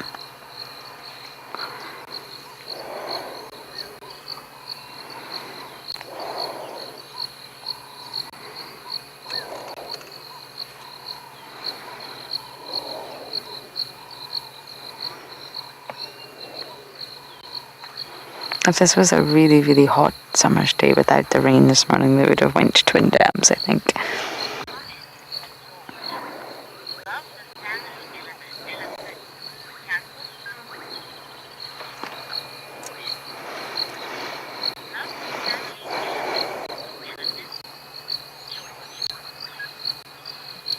George, you're saying you love the family element with elephants. My director got a bit discombobulated there. I can see why. The family element of elephants, element. It's very tricky. But yes, me too. The element of elephants. That is family. And it's so tight-knit, and I think it's a lot more complex than meets the human eye. I think we can only tap into their social structure as much as we can see. We can only visually see it. You know, we can understand at what hertz they're communicating. We can understand that they have those mechanoreceptors to detect vibrations. We know all that. But do we actually know? I think we don't even know 70% of it. And look, there are more. Look at their happy walk on. I wonder if they're just happy, or if they're thinking about water. But yes, I agree. The family element, the way elephants work, it's incredible. Those tusks are huge and very straight. I think this is a different herd.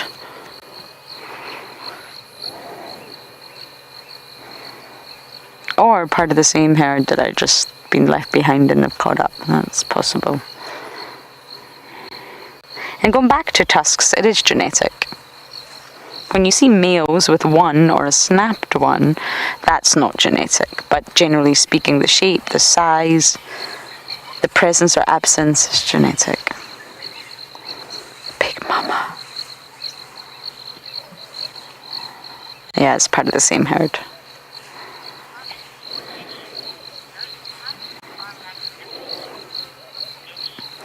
Eddie, those tusks are huge. I'm actually in awe of them myself. For a female, a big female, those tusks are really quite something.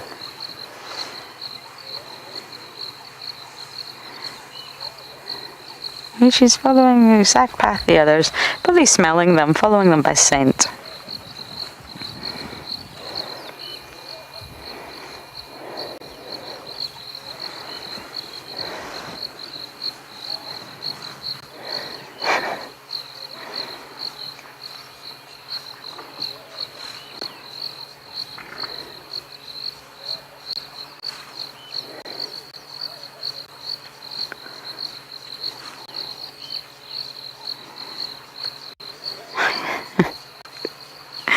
Did you see those little two ones struggling a little bit?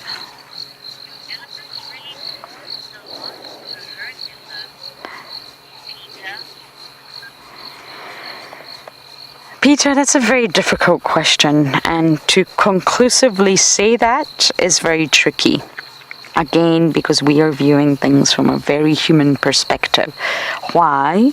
Well, we're humans, after all. But to be honest, it's a very tricky one, but it is believed that they do. So analyzing behavior, again, from a human point of view, and what they do when they do lose a member of their herd, it does appear that they are in some state of mourning. They're grieving on some level. And then it sort of opens the doors to, well, do all organisms grieve? We just can't maybe see it. Do they all sort of acknowledge the loss of a member of their pack or their herd or their clan or whichever sort of social structure? It's a really, really interesting topic, but it is believed that elephants do mourn the loss of their young because they do sort of congregate in one area, and it's very clear that they're communicating at this point. They're talking to one another, and they do appear to just stay there with the dead, or at least the sight of the dead, for quite some time. But again, to prove that, I think it's pretty tricky.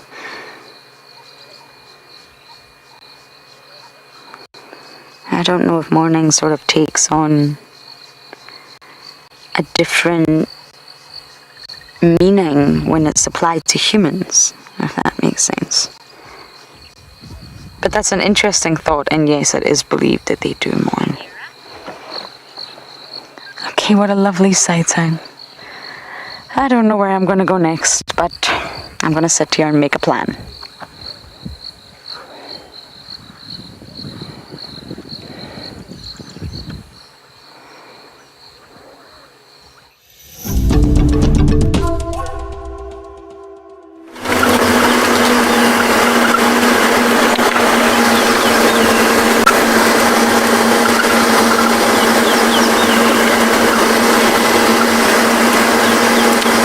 So we are now looping just back of house, basically, of Chitwa camp, and yeah, there was nothing on the airstrip. We stopped for a little while. So let's go down here and quickly have a look. I don't think I will drive through there, but might as well have a quick look in the dip.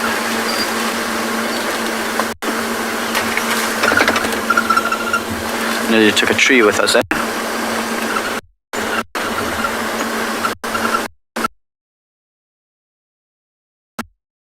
Whistling a lot is a heron.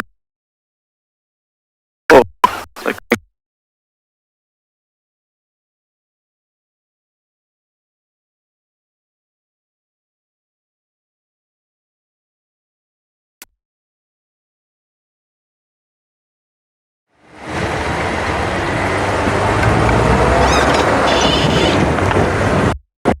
You're back with us. I don't quite know what happened to Team Rusty. No idea, but I'm sure they'll be back. We are now just driving past Twin Dams, where I thought the elephants would stop. but they didn't. So I'll go up on the wall.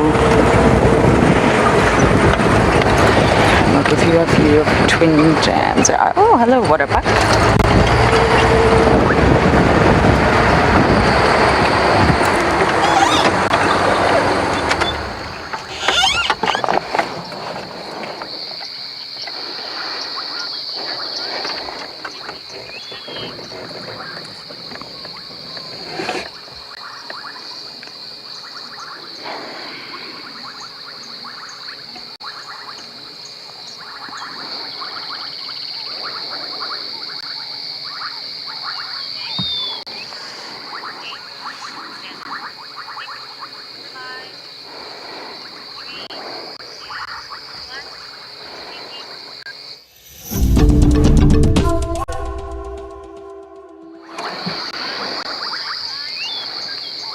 Well, the elephants didn't come to Twin Dams, but the waterbuck are here.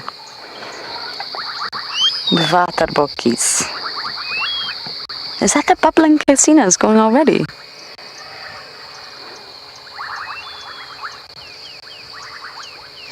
I wonder if we'll be able to get them. Normally the bubbling casinos start bubbling at nighttime.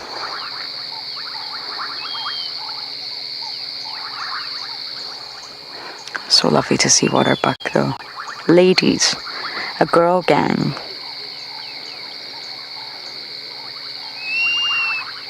Who's the Carrie? Who's the Miranda? And who is a Samantha?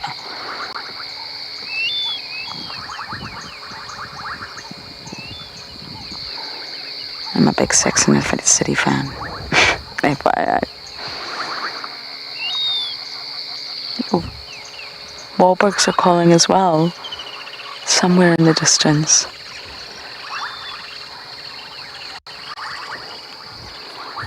Oh, no way, Owen. Did you just spot it? Yeah, my goodness. Owen got it. I can hear it, but I couldn't see it.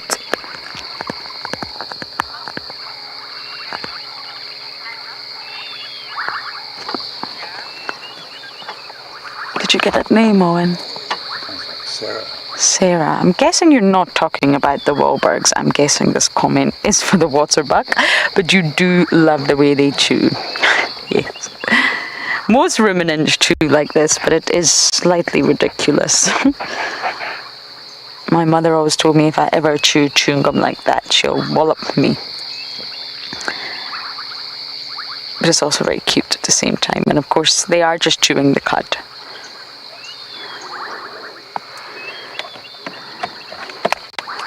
It's important to break down the digestion fully, not partially, fully, because of course cellulose is not easy. It's not easy to break down. So if they're not breaking down the food properly, then they're not going to be able to get all of the nutrition. And that's what they need at the end of the day. They need to break it down. They need the amino acids which the body can then process to make protein. If you think some of the biggest organisms we have on this planet, elephants, giraffe, buffalo, gorillas, they're all herbivores. They all eat vegetation. They're not all ruminants, sorry, but they are all herbivores. So there absolutely is a way of getting protein from vegetation. Many people do not agree with that, but there has to be.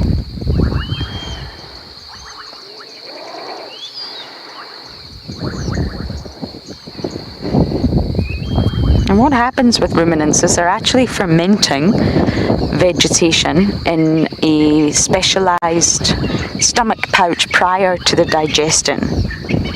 And they're using the assistance of microbial actions. They've got microbes in there that are assisting them very much.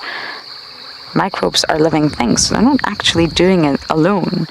And Room down for me?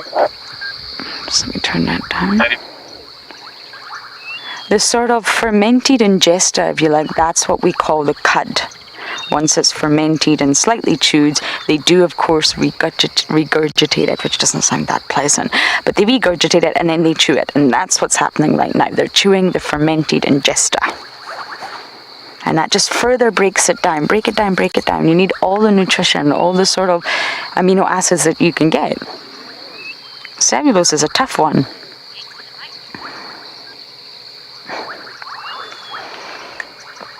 Okay, we're going to keep bumbling. I want to see if I can find the bubbling casinos, and you guys are going to head over to Mike.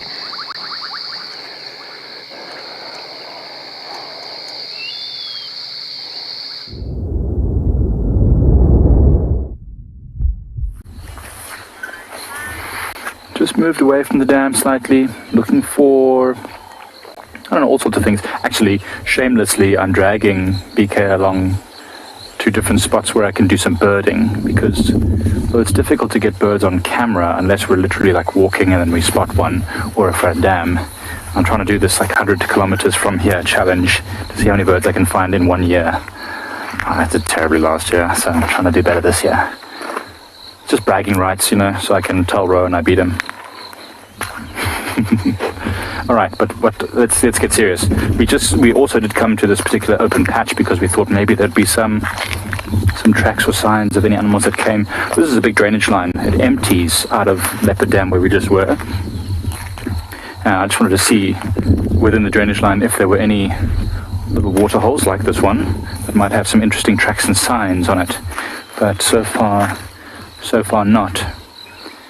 This must have had water before this latest rain we had, because look at this thing. This is just a layer of algae that has been, when the water dried and was very warm and shallow, the algae grew, and now it's obviously filled up again. The algae is pulled off the bottom, off the mud. It's sitting there. This is good food for many, many creatures, mostly insects, but also small mammals as well. When it dries, frogs, lizards also come and nibble on that. Tadpoles love it. I hear a frog right now. I don't know if you guys will hear the frog, but there's a very loud toad or frog that's making noise right now. Just up there. Something I'd hope to see this year. When we get big rains, about 60 millimeters of rain might fall in one night, and when that happens, all these small pans completely fill up, and bullfrogs, African bullfrogs, start to climb out from the burrows that they've made on the ground, and they go crazy. I think some of you who might have been watching last year might have seen the videos that we had of the bullfrogs literally doing their wrestling and fighting, which was something I'd never seen before, so I'm hoping that we'll find something more. You must be able to hear that frog now. It's very loud. Just in front of us somewhere. Try and see if we can find it. I don't know. It sounds like a grass frog of some sort.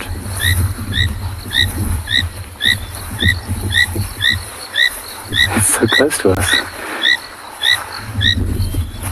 You know what? Actually, it's probably further than we think, because they're very shy and they will stop calling well before you get close to them in order to stay hidden. And I'm certain it's in the vegetation somewhere here around this waterhole. Of course, it would be the one day I didn't bring my walking stick with me, because normally what I'll do is I'll just gently pass my walking stick over the grasses, and then they will jump away from the end of my stick. But today I didn't bring my walking stick, so I just kind of have to gently move my foot over. Careful where I place it, just to see if anything might jump away at my movements. Not today. Not today. But even look underneath that vegetation there. You see there's lots of dead vegetation just underneath there. That's the kind of place they would be. We'll get you. We'll get you. Just a frog. A grass frog of some sort, I'm sure. Very sharp-nosed, dark greenish sort of frog. Many of them have a yellow line of a stripe on top of the head. Oh, there's a big waterhole just behind us. Old giraffe tracks. There's a lot of animals that come here historically, or habitually, I should say. But nothing yet. And now, after the rains we've had, we also have to be quite careful, because crocodiles can move from place to place during these periods of very wet and cooler weather, when they don't like the waterhole they're in, because it's gotten very small, perhaps too concentrated. And sometimes you can find crocodiles in the most unlikely places. I was in Zambia about April last year, and I remember in a pond like this one that we're seeing right in front of us, literally be hundreds of catfish and a crocodile just in the middle.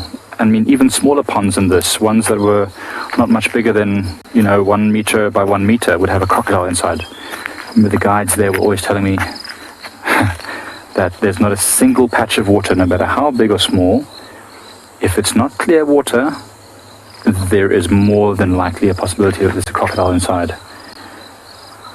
Something we should always remember. I don't think there's a crocodile in here, but those are famous last words.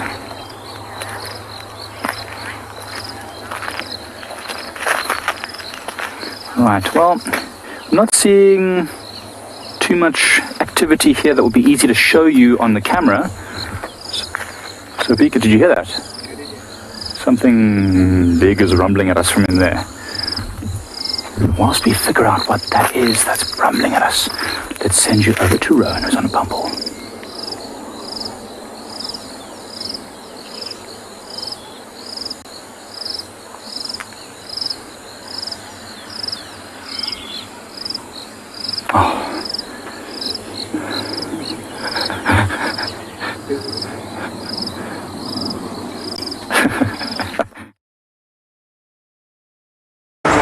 Find us something on Juma. On this side, and I can only imagine it would be Marips. Also, so yeah, we are in the right area. We just kind of need him to show himself now.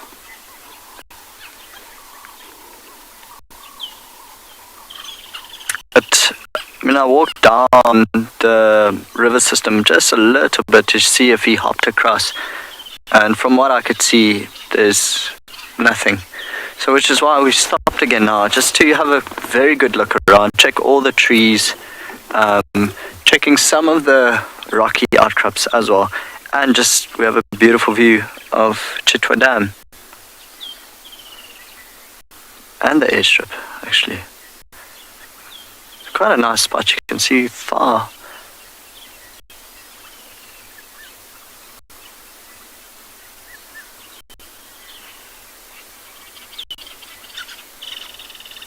So it's so nice to stop in these places, and the only thing you hear around you is nature. There are no hooters, there are no cars revving, there are no bikes revving, no sirens. Just pure peace and bliss.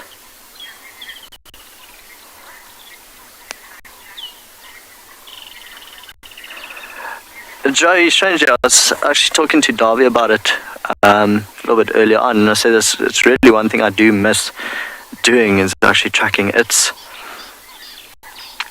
I'm not an adrenaline junkie at all. You won't see me jump off a bridge with a bungee cord attached to me. I'm not here to get an adrenaline rush.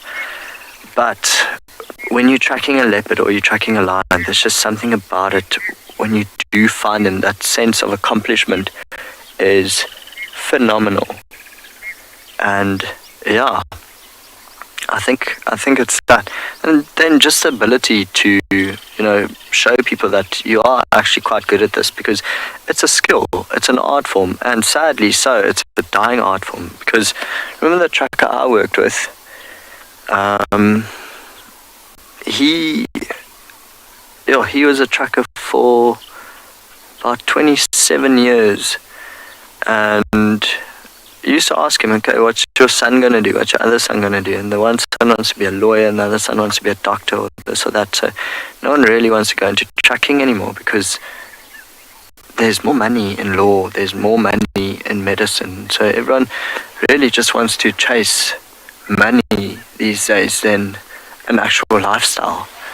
And so, yeah, that's quite sad to hear. But I must say, I mean, we still, in South Africa, there's still the Tracking Academy with Alex and Renias, and they do a profound job, sending amazing trackers all across South Africa to very good lodges. But yeah, no, there's just something about being on foot and trying to find an animal that is so absolutely amazing. So we're going to send you to Lauren. I think she has a bit of a surprise for you guys.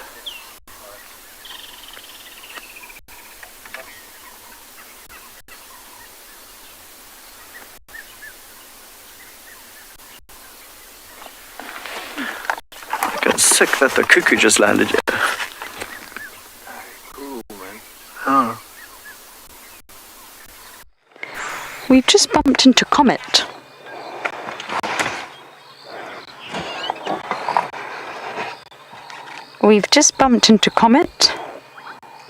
who is just snoozing on Leadwood. I think he's alone. And now he's grooming and yawning and scratching and itching and doing the wonderful hyena things.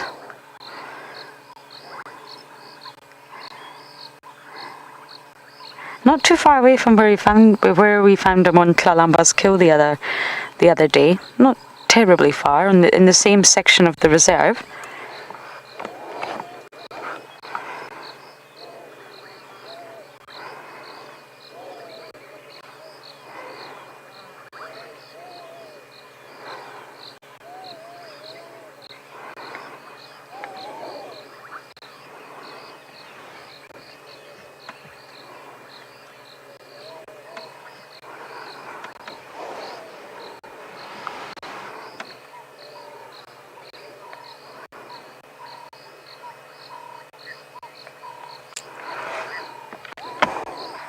Where are you going, boy?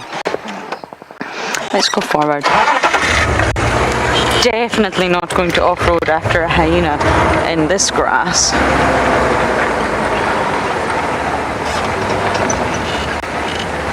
Yeah, I think it's him. Just him. I don't think he's hanging out with anyone or...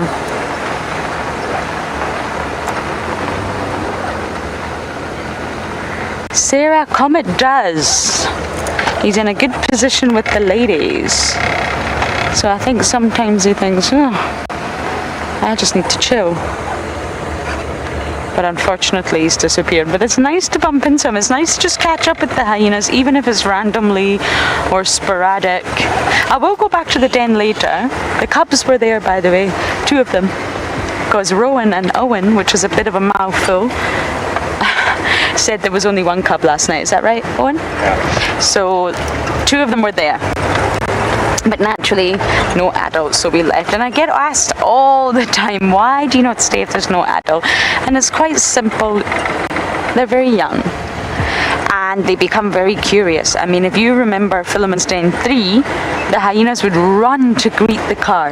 They are so excited to greet the car. They'll come and run and sniff and the usual. If you're present, and that's how the hyenas are behaving, they come to the car, you're putting them in a situation where if a predator comes, a lion, a leopard, a dog, they have no protection. They're out the den. They're probably going to be drawn out of the den because you're there, just because they're curious. Hyenas get to a stage where they're curious about everything. And they're going to be drawn out the den and you can't protect them. You can't do anything if a lion comes. Whereas if Ribbon was there, or any adult, they absolutely would protect the cubs. And they would detect the threat, they would detect the predator a lot quicker than we would. So we just remove ourselves from that situation, and it doesn't mean that they don't come out when we're not there, and it doesn't mean that they don't sniff around and put themselves in danger, but naturally we don't put ourselves in that situation to encourage that. They're still very young, they're still den bound. So we just remove ourselves and wait until an adult is there. Okay, we're going to keep bumbling the east today and see what else we can do.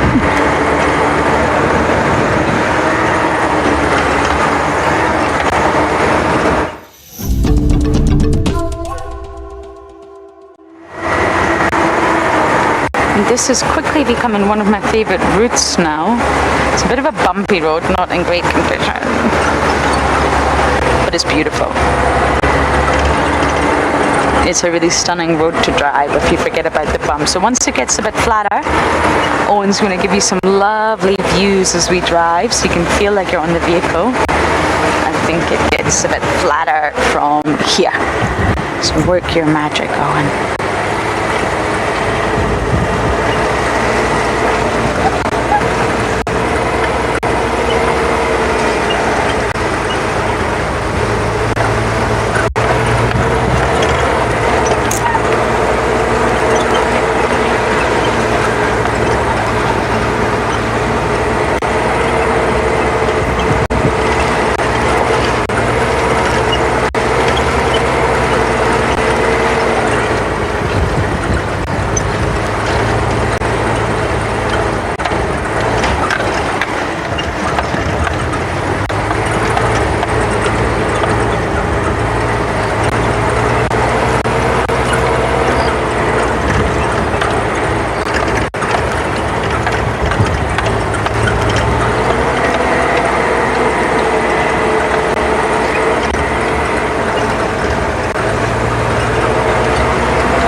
Isn't it just stunning? Bumbling along through the bush with the blue skies up above.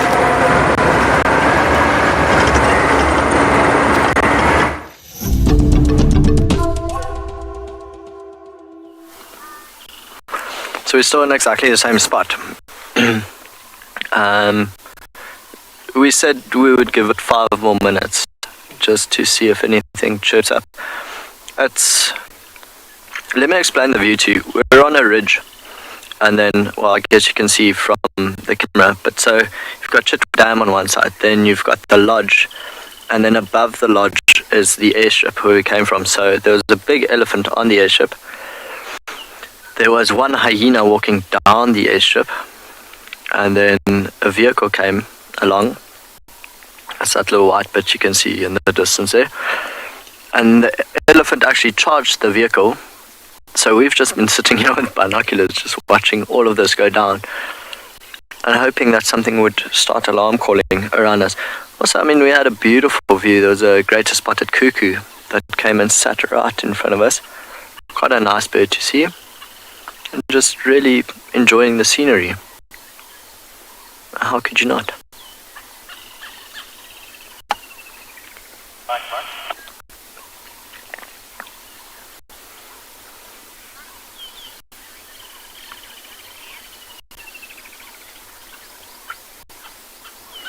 Maureen, it definitely is. I was saying to Darby earlier, it's really just not the worst job in the world. You know, we get to do this day in, day out. And you still love it. Especially like everything changes day after day. You never know what to expect.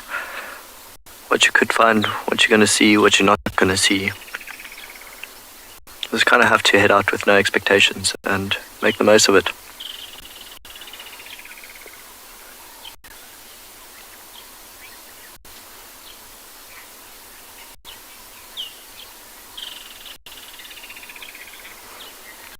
Scenic, what do I enjoy the most in the bush? Sunrises and sunsets, I think. Also just that time of day, the cool temperatures, the sounds that accompany it. I mean, I enjoy every aspect of the bush. Sometimes the heat is literally overwhelming, and I think all of you know that about me by now. But yeah, you almost have to enjoy every aspect out here. I mean, there's nothing about the bush that I hate. Yes, I don't really like the ticks. Yes, I don't really like the flies, but you don't fully hate it. It's just one of those things that come with the job, come with having a passion for the bush. You just get used to it. But a sunset and a sunrise, always phenomenal.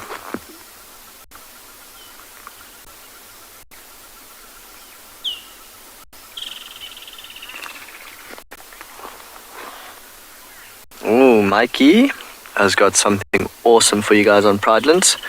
So we'll be sending you over there.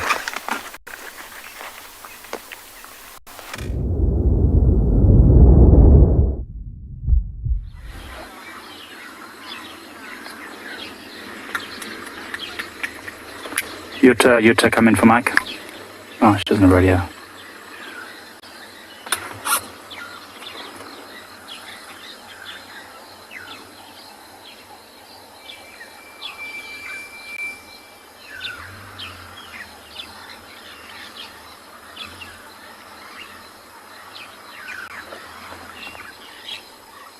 Going the wrong way.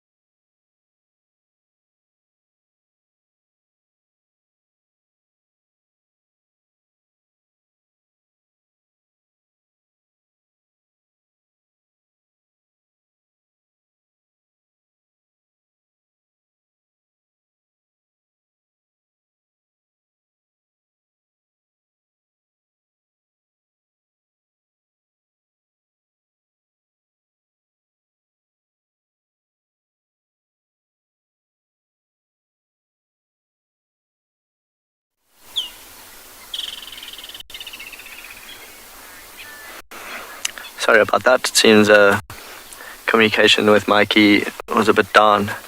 So you guys are back with me, still sitting in exactly the same position and still just enjoying the scenery, the sounds, and nature as a whole. But yeah, nothing has changed on my side. I think from here, we'll sit for a couple minutes more and then actually go down to the dam wall, check there, and we will come back this way, drive out of Chitwa, and then go towards the tracks we had earlier. Go spend a bit of time in that area, see. Also, I just like driving in Milwaukee. It's so pretty, so pretty. Thick vegetation, massive leadwoods. So it's just nice driving in a riverbed. There, my expectations flare. I think there's going to be something.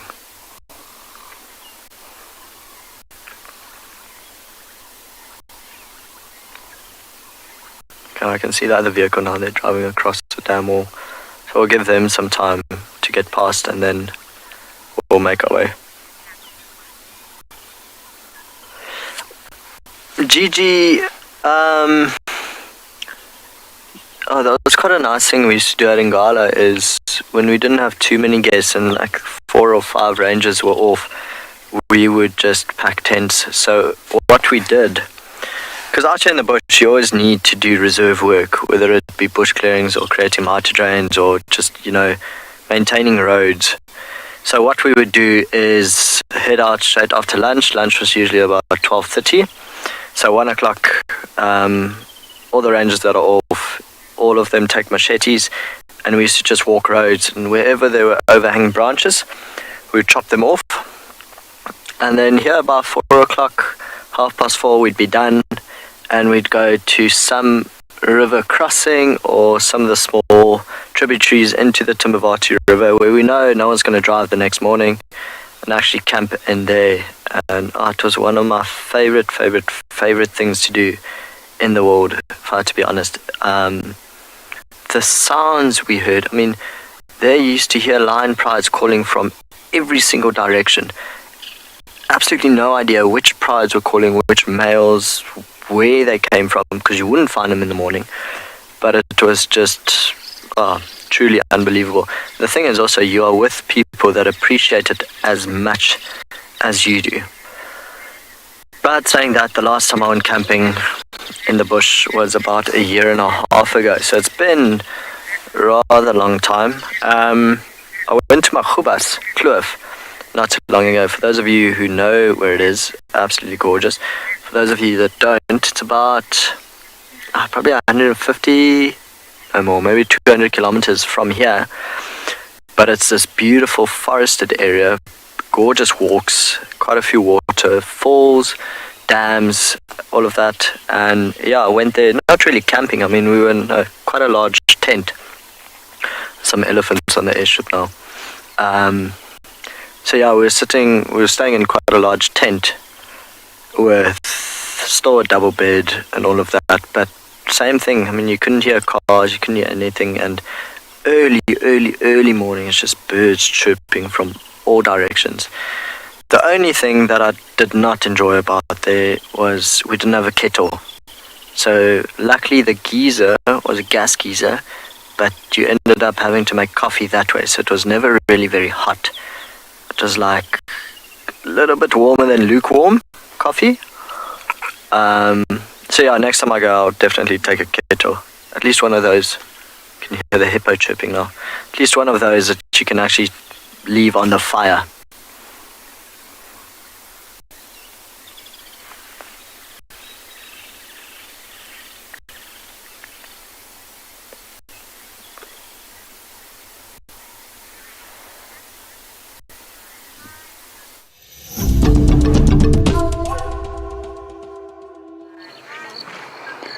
We've come across more ellies in a completely different part of the reserve, different herd, on an open area, which is lovely.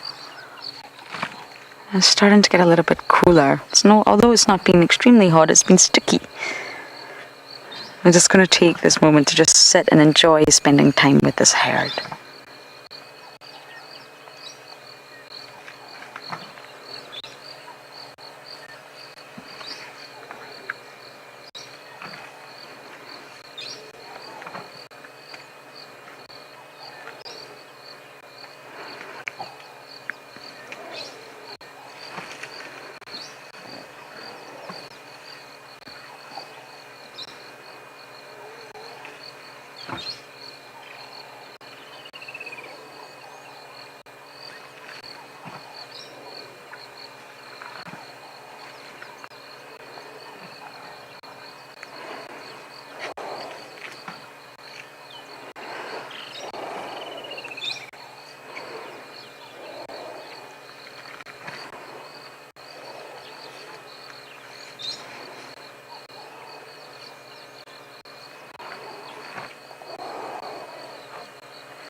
This male. How many proportions mobile? This male is tailgating this female, and she's trying to keep her youngster next to her. It's all happening right next to the car.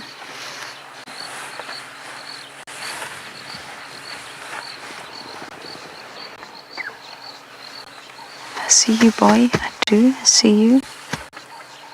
Huh?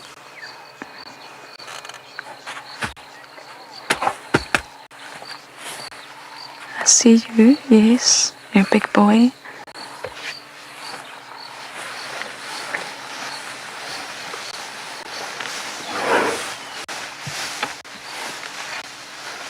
Yes, we see you. Yes.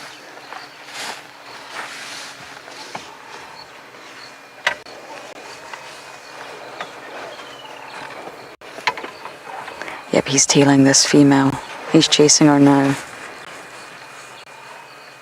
He's really interested in this female. And she's not interested in him.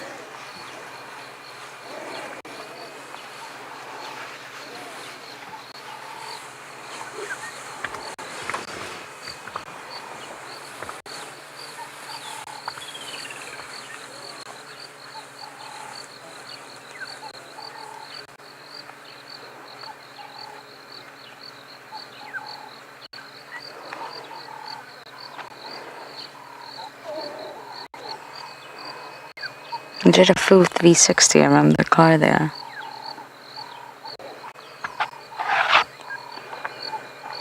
Let's go ahead. We're not going to go too close, but let's just see where they've gone.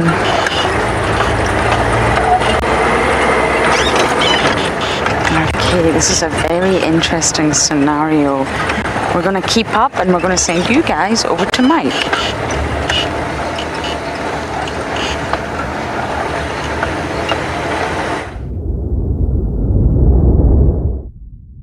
So, we have located a lion, which is pretty cool. I know you guys saw us a moment ago. We're having a bit of tech issues. We're having to do it old school. But we did manage to find this lion. We were just relocating to a new position. We wanted to go a bit further than the dam to try and find this, the flame lily. And this wonderful lioness was just lying on this termite mound. It's so thick at the moment. I mean, if she was lying anywhere else, we would have missed her. We were so lucky that we found her because she's beautiful. She seems very interested. She's looking in that direction quite a lot. I don't know what's over there. We haven't ventured further to check. I mean, there are other vehicles driving around the area and she seems reasonably relaxed with us. She definitely put her head up when we first arrived. Her ears had turned towards us and as you can see there, she's listening to my voice. But she sort of glances over her shoulder every now and again.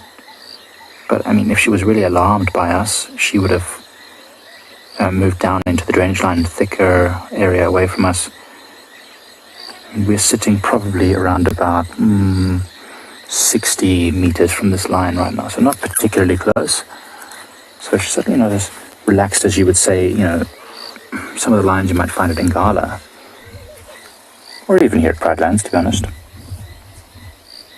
I had this theory that it might be Lagatha, but if I'm going to be honest with you, everyone, it's been so long since I last saw Lagatha, and we still haven't got identity kits for these lions. I don't know if somehow it just looks too clean to me. I feel like Lagatha had a scar above one of her eyes. See if she looks over. She looks like a reasonably young lioness, very, very clean looking. Oh, what has caught her attention on the left? We are in the vehicle, everyone, so I can't move around too much, and BK can't pan around. We can pan around a little bit, but not too much, because any movement on the vehicle is very difficult. Oh, she's seen something. Oh, she's stalking. Oh, this is awesome. The reason why we came here is because flame lilies grow in wet areas, and there's a lot of moisture and little small pans in this area, so it's possible that she's waiting for something to arrive at the pans. I'm not sure, Sinak, what pride this lion might be from. If it's Lagatha, then she's the lion with no pride. She was from a pride north of us that was destroyed by a male lion, and she's been on the run ever since, if it's Lagatha. If it's not Lagatha, she's most likely belonging to another pride that we have in the area called the Ngati Pride. And the Ngati Pride is, I think at last it was about 15 animals strong, maybe even more. I think they had 11 youngsters at one stage, so it may be like 17 lions. I think most of those youngsters have not made it by this point, but I haven't seen them for a while since I was last here. That is really cool to watch her just staring over that bush. Look how she flattens her ears to keep her profile as small as possible. Unfortunately, the wind is blowing from behind her. You can see the tops of the grasses blowing from behind her towards the direction she's looking. That is certainly not going to be helping her avoid detection. I'm trying to see what she's looking at. That we passed quite a few impalas on the way here, so it's possible impalas are making their way down to one of these waterholes. How are you doing, BK? Yeah. This is amazing. And with lions, with any predators really, hunting is really a game of patience. Everything that they do is geared towards making that kill and feeding themselves, sustaining themselves. This lion looks like it's in great condition, but lean though. You can see the muscles sticking out on the side there. So she can't afford to miss meals. Every meal missed is a hungry day. Oh, she's settling herself down. Whatever she's watching, I can hear oxpeckers. There's some animals coming. Whatever is coming is not making its way fast, and so she's settling down so she can relax. She just wants to make sure that she's ready. Oh, she's perking up again. Could take a while, but you never know what's going to happen.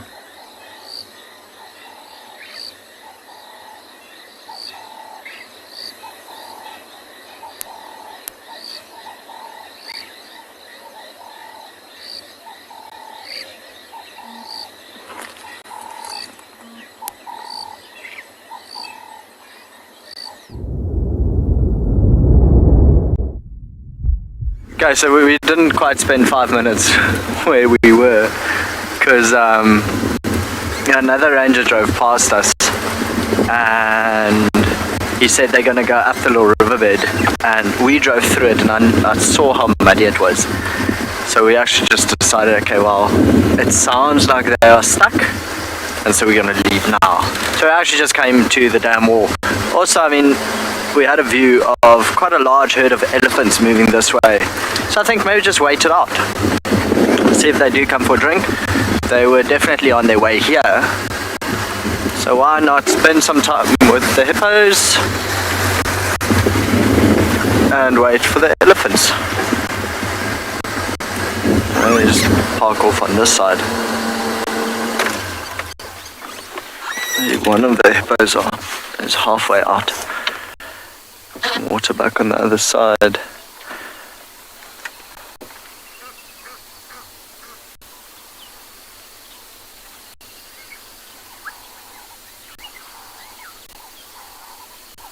I'm sure you guys have seen the hippos poo before, but it's one of my favorite things to watch.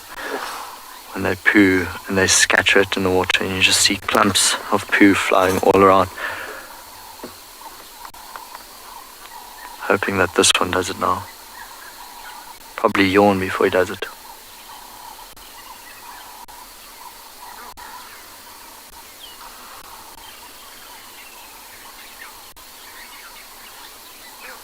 Well, maybe just enjoying the sun for a little while.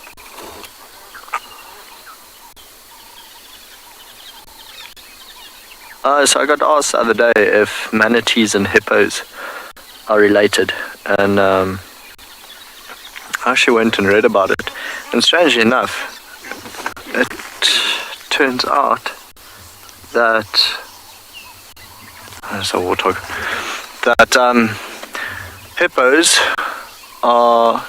manatees are more closely related to elephants, whereas hippos are more closely related to whales. And how weird is that? So we're going to send you back to Michael. who I think is still following a lioness.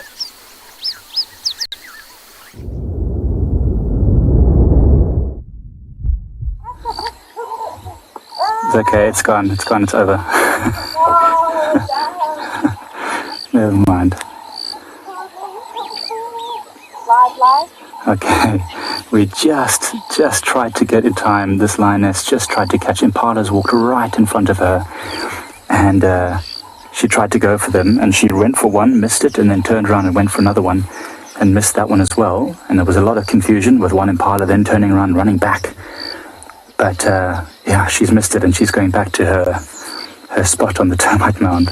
So it was impalas. It's so thick here that we didn't see these impalas until they were literally about, I don't know, 20 meters from this lion, right here. I mean, it just popped out of nowhere. So yeah, that was exciting. See how she looks very, a little bit like confused now. She's trying to think, what should she do next? I don't know if this is Lagatha, to be honest. I feel like Lagatha's got a bit more polish in her hunting. Because she was right there. The one impala ran between her and the trees behind her. Literally, I'm sure that thing was within 5 meters. She was a little bit obscured by the bush, though. It's very, very rare that we ever get to see a successful hunt, especially with a single lioness like this. This would have been something, really spectacular to see if she managed to catch one. But, I mean, lions are incredibly accomplished hunters, especially single lions like this, because remember, they need to hunt and stalk and do all the things that leopards and cheetahs do. They're just much larger. Oh, man, my adrenaline is pumping. My heart is beating. I don't know. I almost feel like you should be able to hear my heartbeat through the microphone. It's really pumping in my chest. That was so close. I really wanted to see her bring down one of these impalas. But I'm also surprised that the impalas didn't make a lot of noise. Once they ran off, I think they just focused on escaping from this lion. They did not want to waste any time making noise.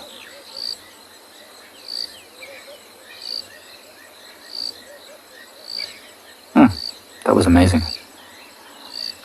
And now you can see her ears flicking. See the dark patches behind her ears? Really helping her to communicate. If she had a pride with her, those ears would probably be giving her some indication, or giving the lions behind some indications of what they should be doing next. Go left, go right, crouch, stop, move forward. Squishy lions' sense of smell are phenomenal. And although this lion saw movement in the distance and was watching, she would be able to catch the scent of an animal, probably a dead animal, from many kilometers away already, if the wind was nice and gentle and cool. Absolutely no problem at all. I mean, they're phenomenal. All their senses are great. Their hearing, eyesight, and sense of smell. But most predators will be using their eyesight as their primary hunting sense. As they walk, they'll stop and scan, maybe listen. Sounds might give away positions, and then they move closer. But the eyesight is really what is the final and most important aspect of the whole thing. Sense of smell is usually for locating pride members, maybe for, finding carcasses, that kind of thing. Identifying individuals in the pride. From a distance, especially, they look kind of the same. Even lions don't. Even lions from the same pride, if they've been separated for a couple of days, when they approach back again, you'll see how wary they are as they approach. She is still looking around, watching in the direction of where the impalas went. Maybe she'll get lucky. Maybe this is Lagatha. Look at those scratches on the back, look very familiar. Puncture wounds and scratches from fighting.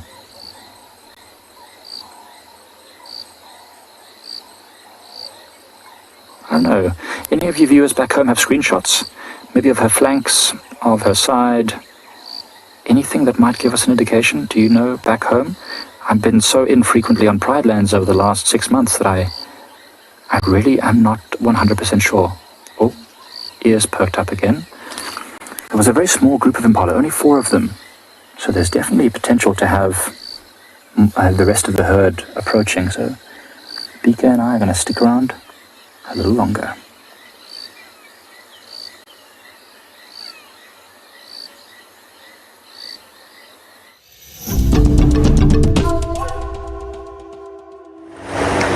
We are just bumbling to another dam, so we're not going to stop. I have some insects biting me, which is very uncomfortable. I love insects, but I don't want them to bite me. We've done 2 dams, so we're just slowly going to keep going. The sun's getting lower, we're getting to that delicious golden light. And I just want to keep going and see if anything's happening up at the next dam.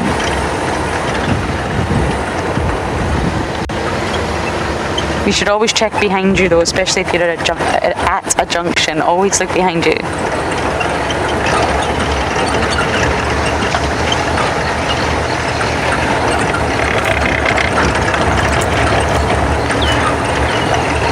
Now we've only got 4 dams on Juma. They're decent sized dams, they're great.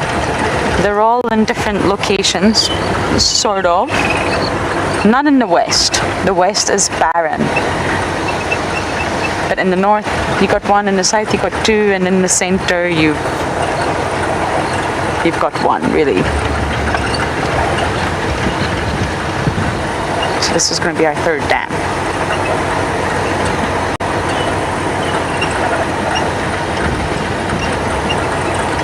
It's been such a pleasant drive, really, spending time with the elephants and just watching the landscape dry up a bit after the rains. This torrential, that storm.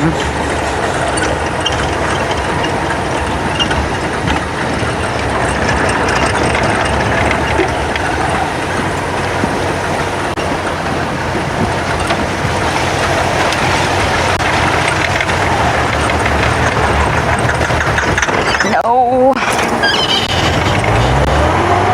There we go. This is very waterlogged. You want to try and stay in the middle of the road and not veer too far from the side.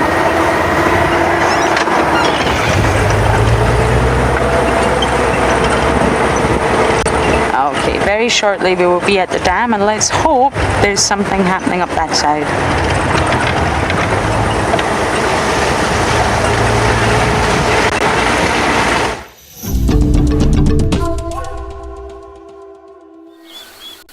I'll tell you what, the elephants were definitely in no rush to get you. They have still not yet arrived. Fairly certain they will come, but we might just miss them. The hippos are getting more and more active. I've been trying to count them, but it's nearly impossible. I've only gotten to 8, I think.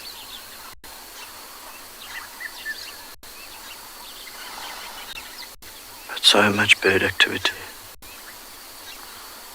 Every time I pick up my binoculars to look at hippo, no, there's more than 8. They sink back, so I can't really see if it's 1 or 2.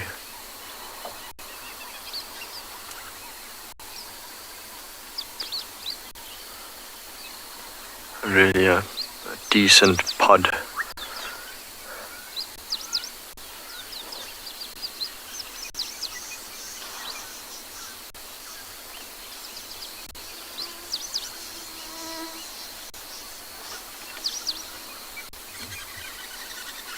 There we go.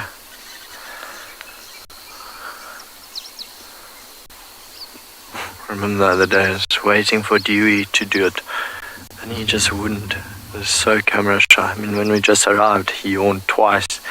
It was like dive bombing in the water, and then as we went live, nothing.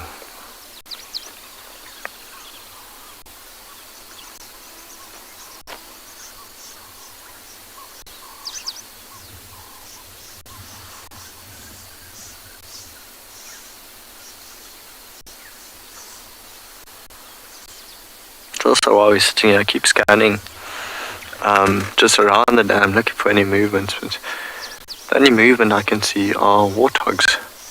That actually got me pretty excited a bit earlier. But nothing else just yet.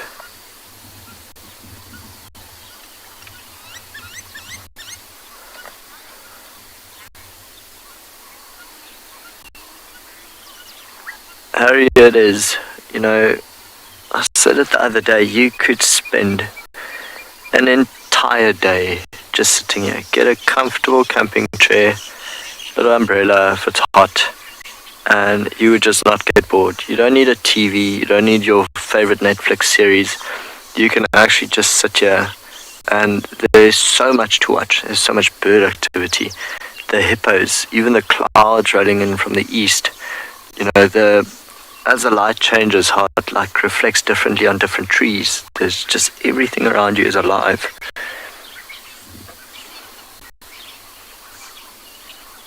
And what, we've been sitting here for nearly 10 minutes already. I'm not bored yet.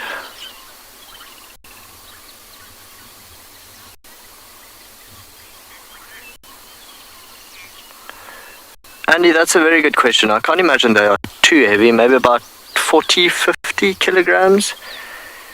I'm mostly basing that off of, because I know an elephant baby would be 90 kilograms, a giraffe baby is actually 100 kilograms. And so I would imagine maybe 30 to 50 kilograms, somewhere around there. Oh, that hippo's pooing.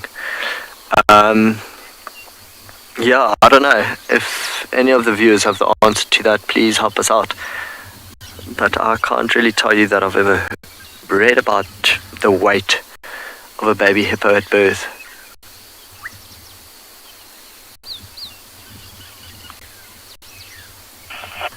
I know they are born underwater. That must be quite fun. Water birth. Then of course the baby hippos can't really, they don't really hold their breath for too long, the babies, so often they have to just be on their mother's back and then scoop up from there. Jordan, you're asking how often do hippos change watering holes? So that's not necessarily something they would want to do. They are territorial males, so a territorial male would choose to stay here, and then the females really fall under him. So if they've got a comfortable watering hole, such as this, big enough to house all of them, why change? It's just that sometimes you go through very dry periods, drought, and then they are basically forced to change, except the males. So the territorial males can't just go to another watering hole and decide, okay, I'm going to live here, because there's already a territorial male. There is actually a baby hippo. It's just on the mom's back and then you fall back.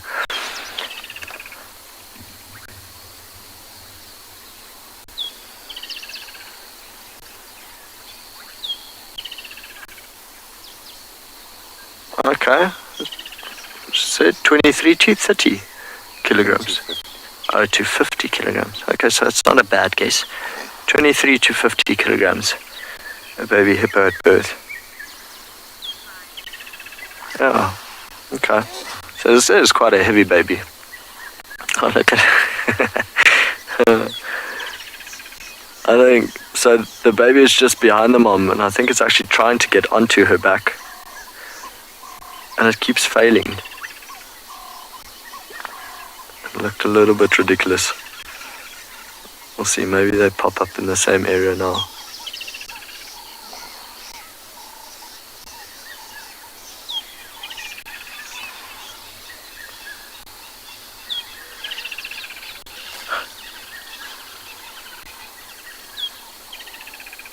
That's the mother, there's the baby.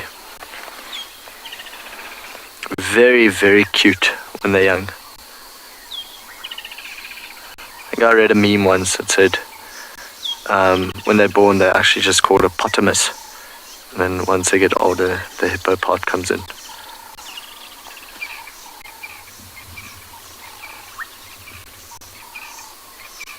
So I actually do understand where the confusion comes in between manatees and hippos. Sorry, I was mentioning this earlier because I think manatees, so hippo in Afrikaans is a seerkoe, which literally translated is sea cow. And I actually think people refer to manatees as sea cows as well. But they are more closely related to elephants, and hippos are more closely related to whales. So it's a bit of a kind of a backwards evolution there. One took to water and one took to land, oddly enough.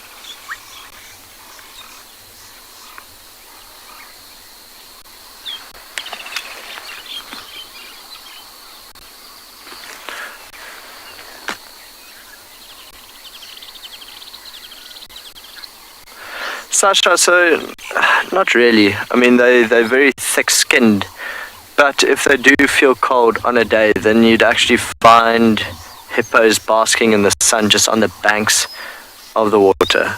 So that's more during winter time. During summer, you know, the sun is just too hot. You can actually see the baby. Try zoom in on it every time, and then the mom always blocks the view. So winter times, if they need a bit of warmth, they'll go into the sun and just bathe on the banks, basically. But in summertime, mostly in water. But again, very, very thick-skinned, so can't imagine they get cold. There's also quite a bit of fat on them. Keeps it nice and insulated.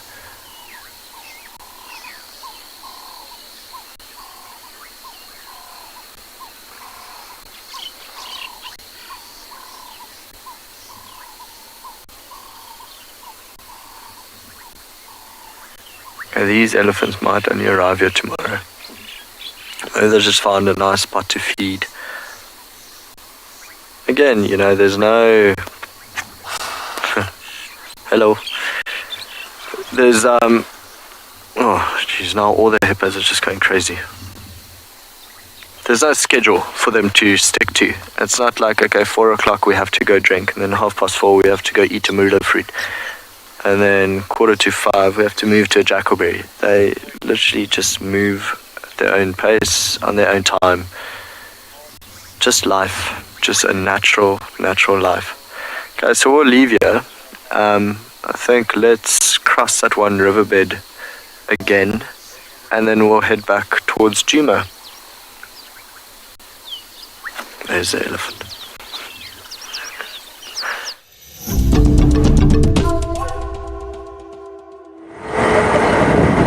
We've just stopped. Actually, we're just going to stop here. It is so beautiful.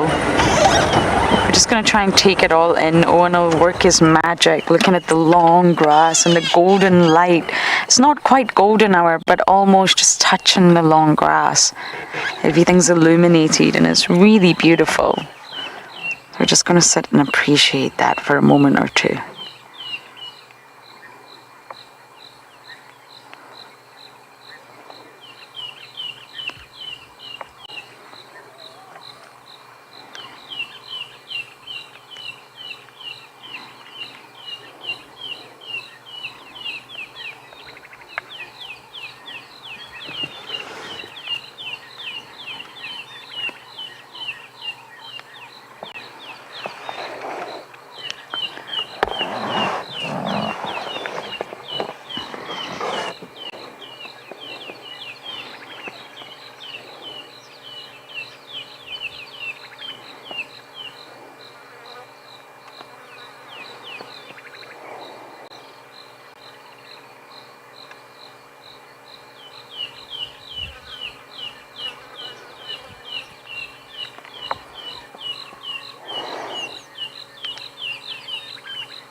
Isn't that beautiful? 5, 4, 3,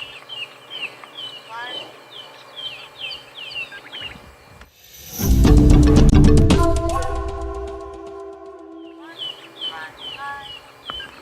Owen is just working his magic on these views. It looks incredible as the sun is just popping through. I wouldn't call it golden hour just yet though. We've still got a little bit to go. But I think that means we're going to head back to the hyena den. It's been a little bit quiet on that. I mean, the elephants have been wonderful, but I haven't picked up on any sort of tracks. And I think that's because of the really heavy rains. It wasn't a small amount, that's for sure.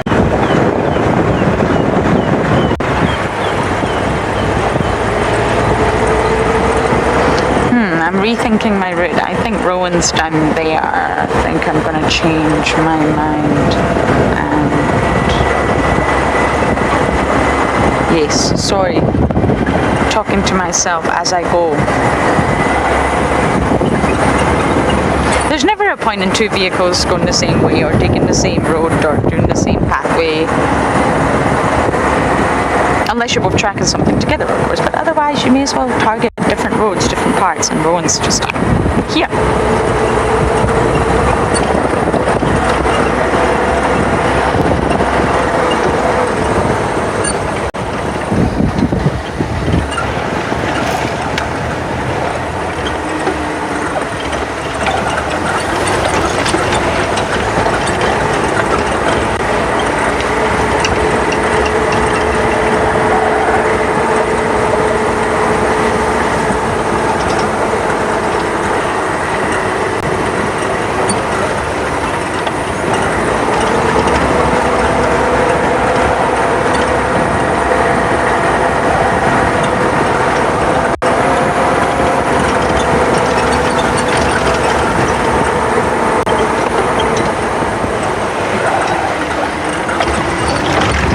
We get asked this question a lot, and it's really not one that I have an answer to. It's very sort of situational dependent. Ribbon really hasn't changed in this time round, and even last time round she stayed, you know, at that den for a very long time. Whereas other hyenas I have seen move a lot more regularly. So I think it's dependent on so many external factors and the individual. So there's no set time frame, I'm afraid. But normally they have a natal den that they use for about 4 weeks until the cubs are big enough. Because although they call hyena cubs precocial, they're not fully precocial really. They're definitely more precocial than the cats. However, they are still slightly altricial. I mean, they're den bound for a really long time. And then they move the cubs to a communal den. That's how it goes. But it really depends on how many cubs are in the clan at that point. If there are no other cubs like Ribbon, she just used the natal den and then it switched to a communal den. She didn't change. And also it depends on your rank. If you're high ranked and you're in with the high rankers, you've got a better chance of sort of things being okay than if you're low ranked. So in answer to your question, I don't know. There's no sort of set time frame for hyenas moving dens.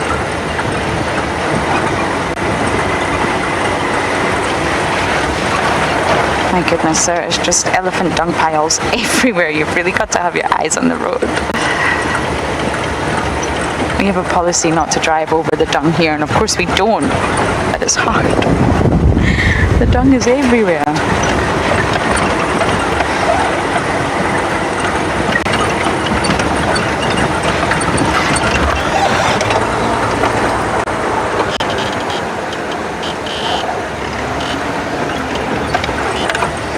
The Ellies had fun here, Owen. What do you think? Lots of fun.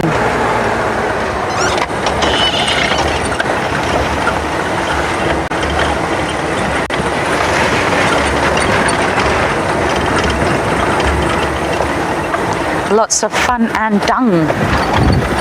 This one's very fresh. It's from these Ellies that we just had earlier.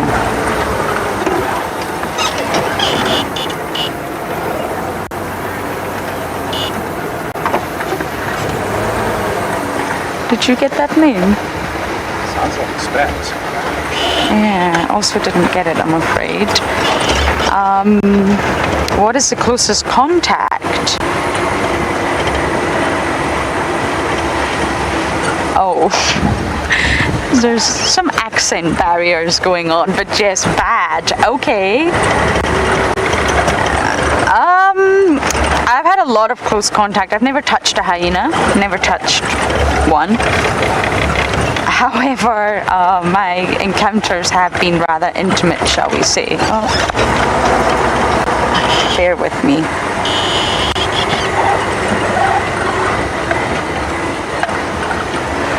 More ellies. I don't think we're going to get away from the ellies today. I've had the hyena cubs try and jump in my footwell when I've not been looking, because our monitors here, can we just quickly show this, Owen? This is what we actually look at. You can see Lauren. And this is what I look at, because I can't always see. The camera zoomed into a tiny little bird, so I sit like this sometimes when I'm looking for detail. And hyena cub tried to get in the footwell, which is not ideal. And I've also had Saka come to my room, put a paw in my room while I was watching Netflix. And I've also went jogging with Swazi. I thought it was Davi. And I turned around and it was actually Swazi. So yes, I've had a lot of close contact, but never touching, just within close proximity.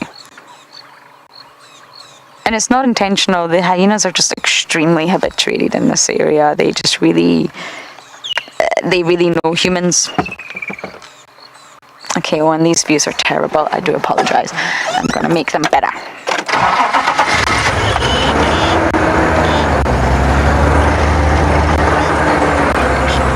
This is a different herd again. Literally, the reserve is full of elephants.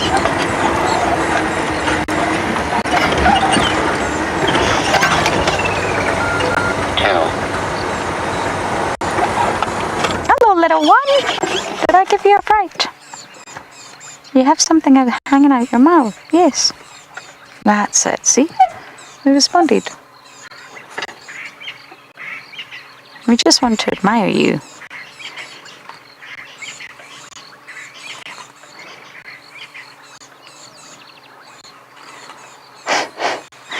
It's always the young ones that are just full of beans. And this is Central Road. This is a really good road to check for Kalamba. It's very narrow. Narrow as a road anyway, but now it feels even narrower because of all the overgrown vegetation.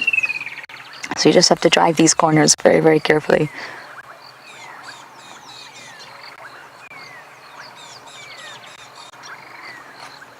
And believe it or not, we once had a fantastic sighting with Tandy in a marula, and the marula was not very tall, and it had this amazing horizontal flat branch that Tandy slept in, and she came and she walked right above the car, and it was unbelievable.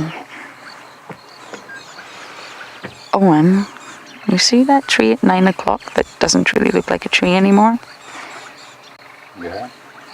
That marula that's... Yeah. Nope.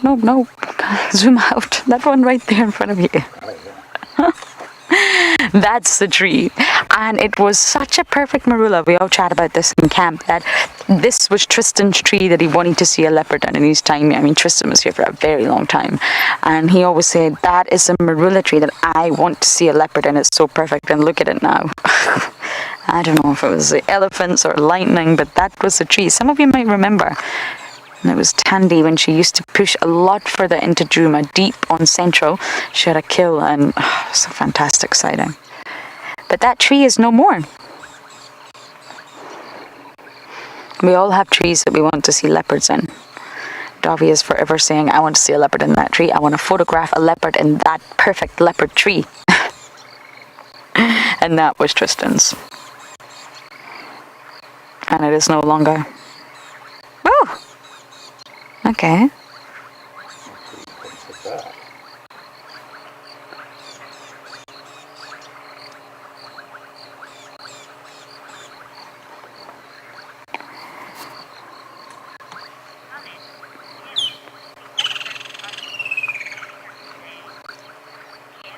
Kim, they are And it's wonderful because I had a fantastic sighting with my reeves yesterday, and it was a long sighting, and it was a private sighting because no one else was there. And the day before, or the day before that, I had a fantastic day with Tlalamba and cubs and Sele. And it's also wonderful, but you also have to have those days where you spend drives doing other things, spend time with elephants, spend time looking at the insects, do some birding. And it's just so nice to have an elephant drive. I've been missing them. I had brief sightings of them at Chitwa, but this has been a day where we could really sit with elephants.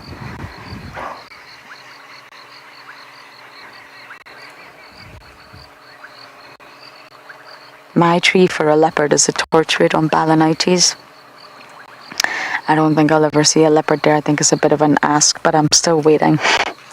So we're going to try and sit here with these elephants a little bit longer.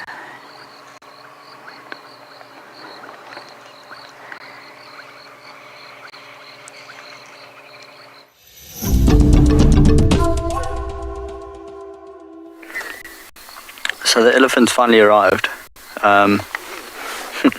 Just on the opposite end. I don't actually think this is the same herd we were looking at that was across on the airship a little bit earlier. But anyway, elephants are elephants. So I'm just glad they pitched up literally as we were about to leave. They came into the picture. There's a tiny, tiny, tiny little baby in that herd as well. It keeps disappearing just below the grass. You see, right next to the mom. There it goes. Still very small. Wants to go play with the other youngster. Giving it a kiss.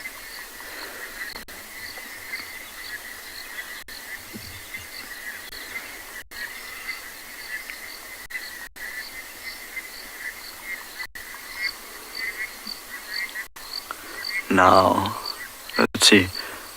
They were just milling around the marilla tree for quite a while. I'll just laugh if they go towards the water now. So actually there's a big bull further behind them that just arrived out of the thickets with one tusk.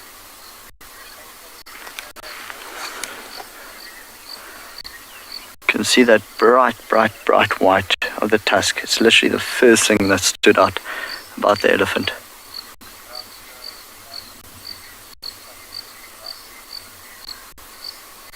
Don't know if they could smell him or hear him, but there's already stomach rumbling from the older ones. Quite interesting to see what happens if that bull comes straight up here. If he goes for a drink, we're going to stick to our plan, cross the riverbed and go back towards Juma, go check Twin Dams area. So yeah, we might just spend a quick 3 or 4 minutes here, see what the elephant bull gets up to. We're actually hoping that the elephants walking through here, they might just, spook a leopard, spook my ribs into action, so we know where he is, but no such luck yet.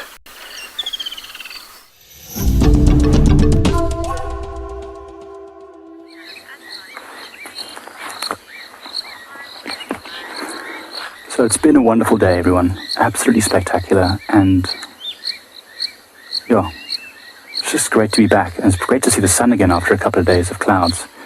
We've got this wonderful sunset happening, and just have to think back on the day. I mean, we started off with the dam, Beacon, and just having a great time in the sun, and then found that lioness, and it was really spectacular. We followed her a bit, but she eventually went lost into some long grass, and we're not really sure where she is now. She's made her way towards the open plains. There's a few vehicles there at the moment, so we're gonna leave the area and let her be. We suspect it probably was Lagatha.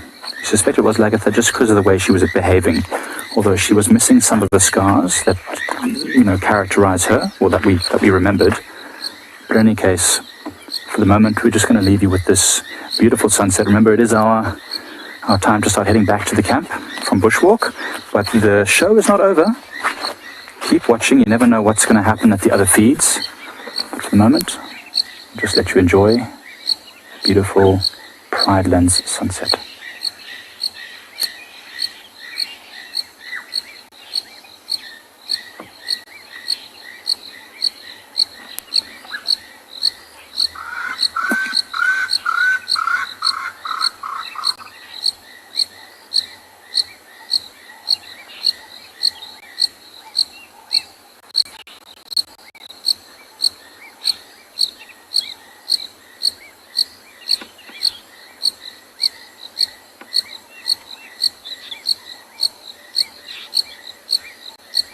And guys, thank you so much for watching.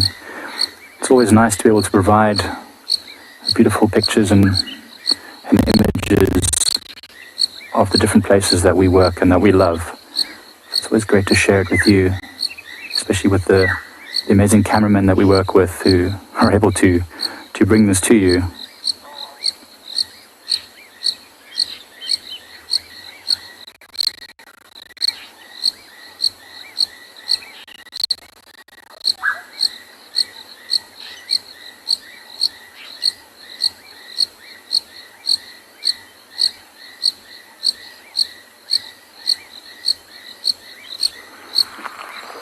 So what we're going to do now is say goodbye here from Pride Lands. As we said, the show's not over. Rowan's got some elephants, so let's send you over there. Ciao for now, everyone.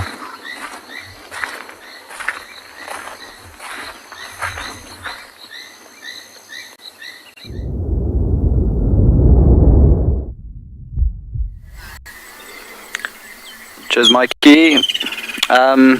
Yeah, so we are still with this small herd of elephants. I'm just waiting for the hippos to finish. I don't think it's the same herd that I saw earlier crossing the airstrip. But yeah, they popped up on the opposite end of the dam where I thought they would be. So we were actually waiting on the dam wall and spotted them on this side. So we came back to this side to where we were sitting earlier. Exactly the same spot. And now it seems they are moving slowly but surely towards the dam. There was also an elephant bull on the other side that actually came from... Oh, look at that little baby trying to run.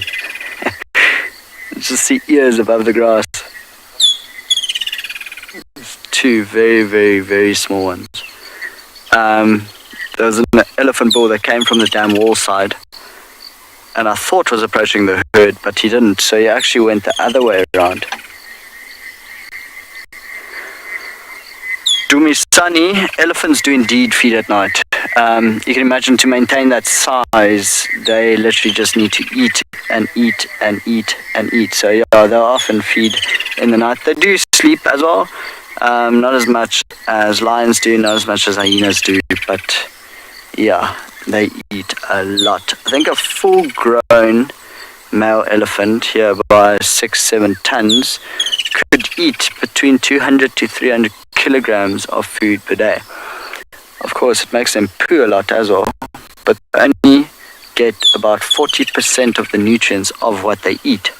So it's not the best digestive system, and so for that reason, they have to eat so much.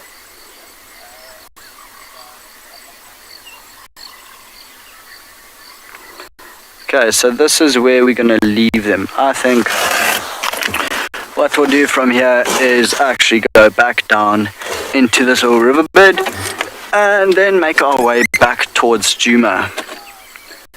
We'll stay on the southern side, go past Twin Dam, see if anything has come of those leopard tracks, and yeah, enjoy the cooler temperatures. At least now I've figured out the brights for Rusty, so it works perfectly fine. I don't have to keep my hand on it anymore. Okay, so Lauren's on a bumble.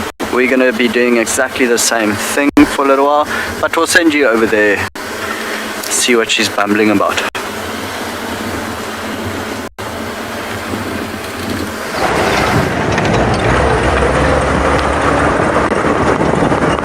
Good luck, Rowan. I'm not having much luck. I wanted to go in Yala, but the road is nope. So we're going another road, which is a lot easier, to the hyena den. But oh, Owen, look at that! Oh, look at these clouds. Can you see them? I know we're getting rain tonight. I just don't know when, and I'm hoping it's after 7:30 South African time. I scratched around the area where we could see Tlalamba, but I'm not pushing it. I really feel Tlalamba's at the stage. Let's keep bumbling, oh dog. We are I met a boy called Owen the other day and I called him O-Dog by mistake and he just looked at me like, that's because of you, Owen. sorry. Tlalamba's at this... He was so handsome, Owen. Tlalamba's at the stage where she really is moving with the cubs. So I personally feel because it's summer, if it was winter, I would maybe feel a little bit differently because of the thickness of the bush and just the difficult nature of trying to get anywhere. You really have to bump them, and you will bump them. That's what happened to us the other day. We saw tracks and we got them. They were on the move, and I think she's taking them to kills now. They were on that impala the other day. Now, I don't know how long they were there for before the hyenas came, but she's taken them to kill. So she will be suckling them a little bit, but I think now she'll be really trying the process of weaning. And that's the beautiful thing about weaning, it's a process. It's not one day Tlalamba's like, nope, no more milk, all meat. It's not like that, of course. Even for human babies, it's a process. There's all sorts of behavioral signals, all sorts of chemical signals, and what's the word for taste? I don't know. Tasty signals where the milk will start to reduce in quality and reduce in nutrition. It really won't taste good. It'll be very weak, and of course the cubs will want meat after all. So I think Tlalamba really is at the stage where she's moving, and she's working the eastern, a little bit of central, and I think as long as you drive those areas one day, you really are going to bump her. I know which den site she's using. I know the one very well. But I really don't think it's necessary to go in there. We went in there the other day just to check, and it's so thick. It's thicker than thick.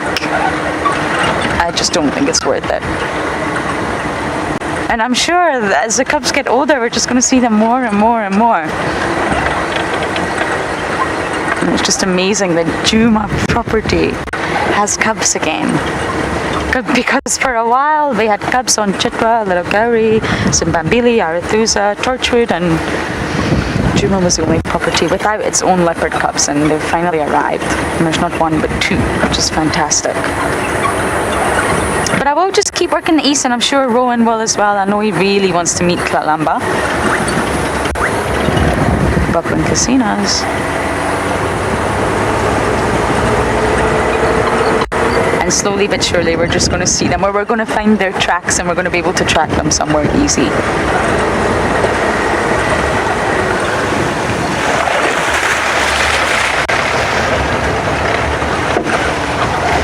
But after big storms like this, it really is a hit or a miss whether you find animals. The elephants are obviously out and about, happy that the storm is over.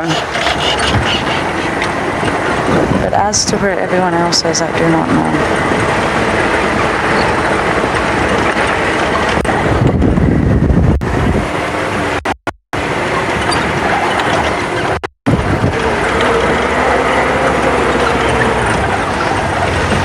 Sue, you're asking about Mareebs. Sorry, something flew into my face. I don't quite know what it was, but that's okay. It's a process. So really, he's still very much with Tandy, so I believe. I mean, I haven't been here for about 7 weeks, but I think they were sighted together not long ago. So they're spending long bouts apart, and it is said about 2 years the male will leave mum. So he's still technically got a few months to go, or a month and a bit. And it'll be interesting when he starts really exploring. I'm hoping that Mareebs comes northwest. If Mareeb starts moving northwest, we're going to find him on Juma. And when young male leopards go through that exploration phase, it's really wonderful. That's what happened with Travangumi. He left the sort of area, Singita, where Jonty used to see him as a cub, and he ended up here. And he's exploring. I think now he's settled, but finding out where are all the other male leopards, where is there a vacuum, where is there an empty place that I can start to set up shop. Exactly what Hosanna did. He explored, he started to go further, he disappeared. Remember when Hosanna disappeared the first time? When we're all heartbroken, and he ended up coming back. Spent a little bit more time in his natal grounds where he knows, and then he did disappear once and for all. Obviously found his little spot and set up. So they normally leave mum about 2. but they'll still stay in their natal zone. And slowly but surely after that, they'll start to expand and explore and figure things out, maybe go north, maybe meet another male leopard and think, oh no, this is not for me, I'm coming back down again, just like Tavangumi. And it's really not properly until about 4 or 5, possibly 5, that they're fully territorial with an established large territory. So it really is a process. They can't have a large territory straight away. It's got to start small, and then they've got to start pushing and expanding and making themselves known. Vocalize, scent mark, let all the other males in the area know, hey guys, you've got a new arrival. I'm new here and I want to set up shop and I'm ready to rock and roll. But it really depends where they go. I mean, Quarantine, it was sad. He was listed on the Panthera report as no longer alive. But Quarantine didn't go far. I mean, he was born on Quarantine. He spent a lot of time on Quarantine. And he just stayed next door. So it really depends how far they travel. And I just remembered I've got a huge update for you all from Panthera. So the next time you see me, I shall deliver that update.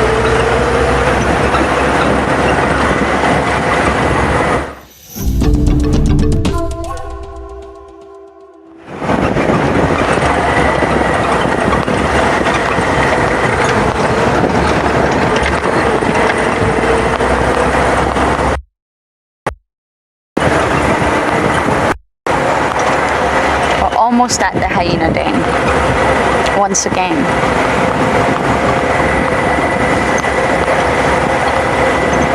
I'm really hoping that it's active with an adult.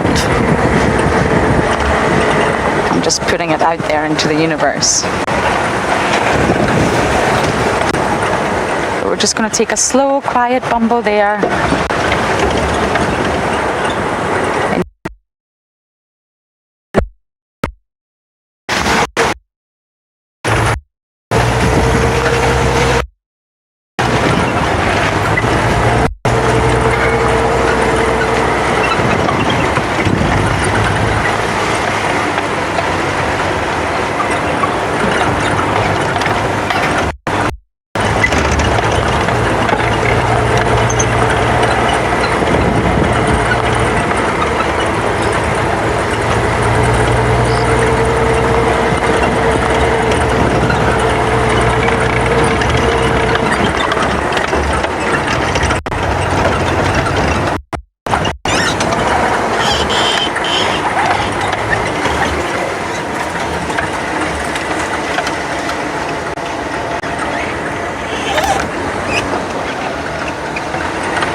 No luck, I'm afraid, at the hyena den. We don't hang around.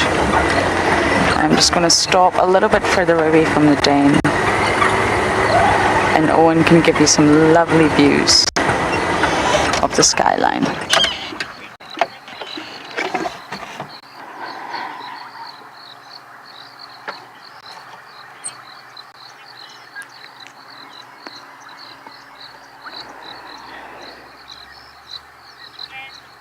Isn't it just gorgeous?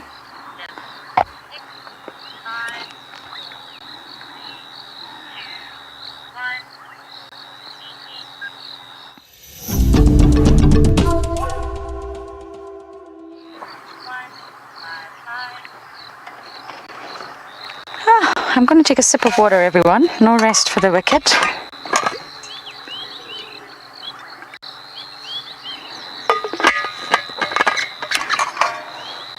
Okay, update. Now I'm going to jump on my phone because this is on my phone. But I'm sure you'd rather look at the beautiful skyline than my face anyway. The Panthera, we got a scat list required. Now it's not the results, before any of you get excited, it's not results. But what is interesting is whose scat is still needed. And unfortunately, it's a really large list. I'm actually a bit bummed at how big it is, but Mulwati is not on it. Because I spoke about this yesterday, I said I'm pretty sure Mulwati's scat is actually being collected, believe it or not, and it has. Mareeb's is also not on it, so I'm waiting on feedback to see if they've analysed Mareeb's. Kalamba's not on it. Tandi's not on it. All of the Juma leopards, because we like collecting poop, are not on it. But the ones that we can still assist with are Kara, Langa. We don't really, I mean, we see Langa one. We don't see Nzutini anymore, she's gone south.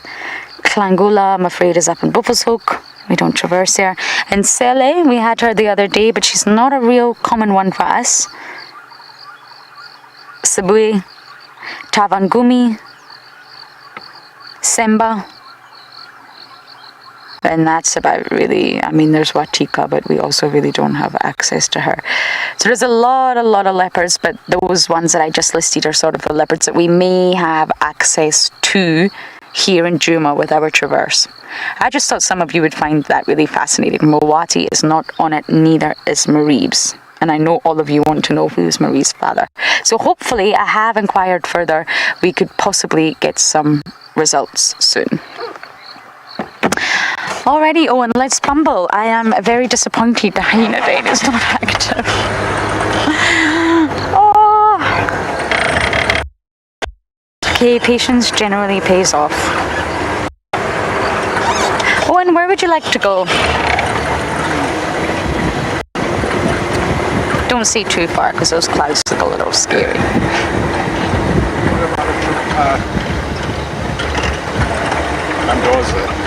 Mendoza, the road of nothing, as James Hendry used to call it. It's funny, I heard Rowan call it Monkey Orange yesterday. It's very sweet. I know it as Mendoza Road, but apparently it's now on the map as Monkey Orange. Okay, Owen wants to go Mendoza. What are we going to find there, Owen? TP. Oh, okay. That's a big ask, but let's do it. We'll need to put our IR light on soon. It's getting very dark because of those clouds.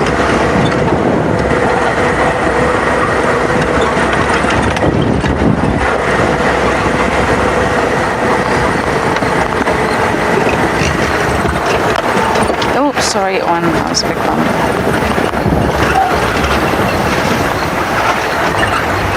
AFC, we'll need to pop our IR light on soon.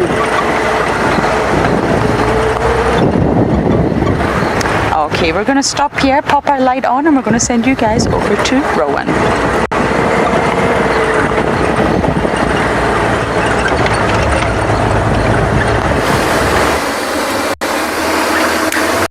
So earlier on, just before we left the dam, we were telling you about the big elephant bull that walked past with the one tusk, and then of course we left Chitwa. Now we're on the cut line, and guess who joined us? The big elephant bull with only one tusk. He's in must. He's actually walking like he's in must as well. He's got a fair amount of pace on him, so I'm not going to push him at all. We'll just slowly dawdle behind him, and then once he starts turning his head, I should just switch off and give him his space.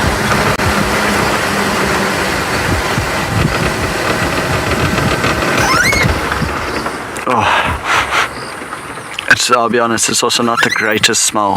I can't say I'm a big fan of the smell of an elephant bull in must.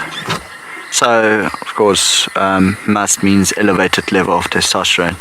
This bull is now ready to mate with females, and often this causes a lot of tension in a herd. You know, once he approaches it, especially herds with youngsters, that some of the mothers will get stressed out and there'll be a little trumpeting. Luckily, older bulls in must kind of know how to control this because they've been through it so many times. I mean, often they stay in must for months at a time, which is why you get the younger bulls that join up with the older bulls so they can learn about this behavior. So yeah, this will be our little traffic jam for the evening. We're not going to push these buttons at all. Harry, it's actually, it's quite a tough smell to describe. Wow. Like yeasty, but off for the past 3-4 weeks, maybe 2 months or so. I don't know, Davy, how would you? It's like a sweet but sour. Davy says it's a sweet but sour smell. I don't know, it's just a very, very odd smell. Harry, you're gonna have to come to Africa and smell this for yourself. It's really hard to articulate or just put into words what this smells like. No, I'm in the smell again.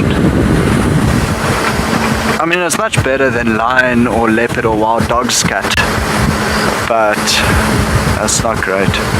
Let me just avoid his poo. I read today that in a pile of elephant dung there could be up to 16,000 dung beetles, which is why we are so careful about driving in it. Oh, there goes Lauren. Yeah, there's Lauren. Hi Lauren. And Odie looking very comfortable. Yeah, so now you can actually see the secretions on the side of the head, and then what's smelling so much is actually in between the hind legs. Oh, so apparently Lauren absolutely loves the smell of elephant and musk. Lauren, turn around.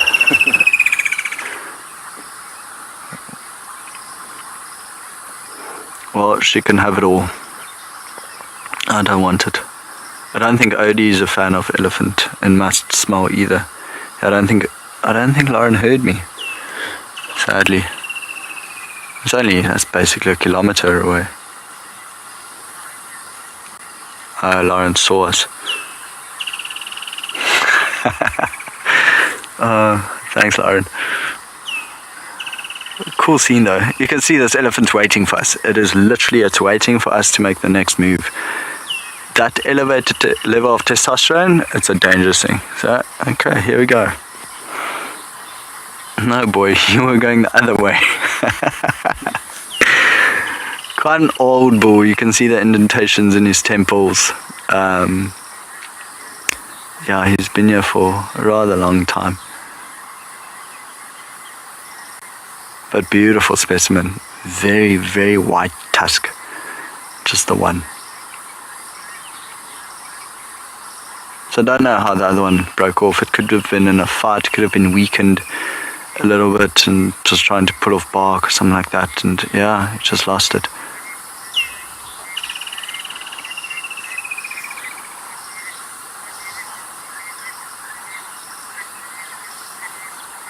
So he's probably 40 meters in front of us and I still can't hear him walking. It always just blows my mind.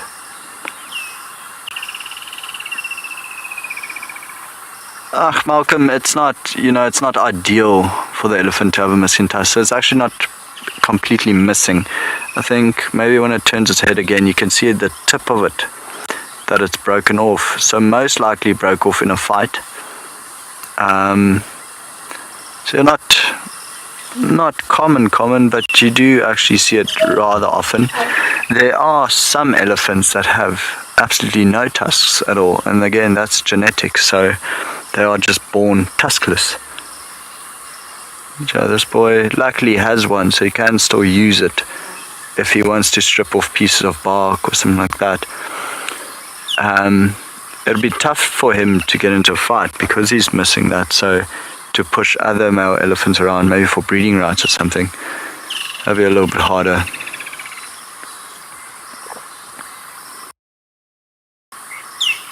It's almost like having one arm.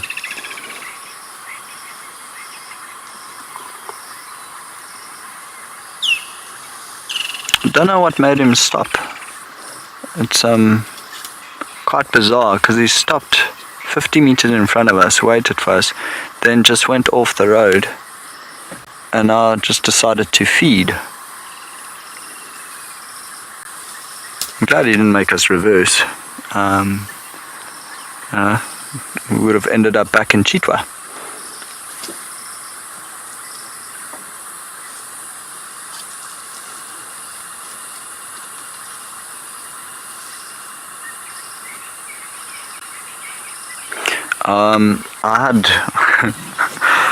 We actually had to reverse away from an elephant bull and must once, and I think I ended up reversing about 200 meters, and it was dark already. He wasn't charging or anything, he was just coming up the road, wouldn't move at all. And so eventually I had to pull off the road and park about 40-50 meters off the road, switched our lights off and just waited.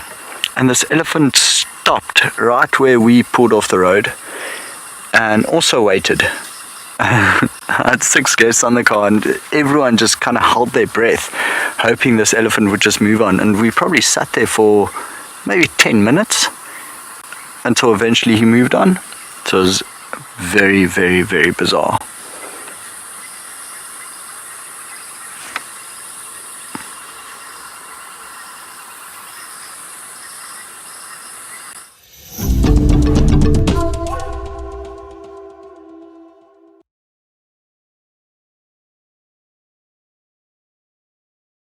Thicker and thicker vegetation, so we're going to leave him here, especially because he's in must. I think we continue on with the cut line, and up ahead we'll actually take a right, go past Twin Dam. It's the last track we had of that leopard, that male leopard. So we'll actually go into that area, just quickly have a look, have a listen, and then keep going, keep bumbling. But so far, while we're sitting here, I mean, there's nothing alarm calling. You just hear frogs every now and then. We're not too far from Chitwa Dam. I'd say as a crow flies, we are probably 600, 700 meters. So you can still hear the hippos bellowing. But so peaceful and so quiet. And what a beautiful afternoon. Now, it hasn't like yesterday, we were just burning in the sun. Today was gorgeous, absolutely beautiful. I really enjoyed this afternoon. So yeah, let's carry on going.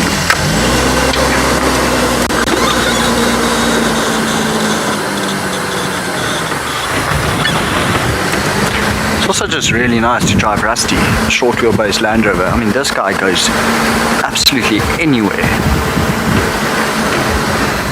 Just go slowly past the junctions of the road, make sure nothing is walking on it.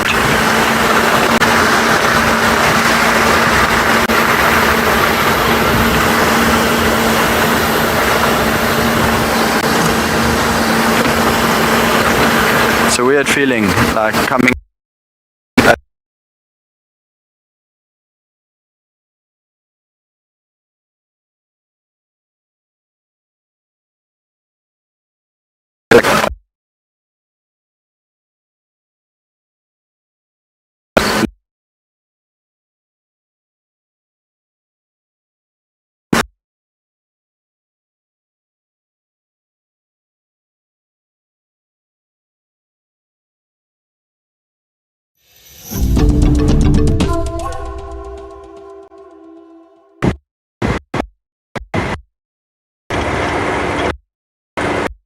very confusing messages in my ear, but we've also bumped into Ellie's. Or Ellie.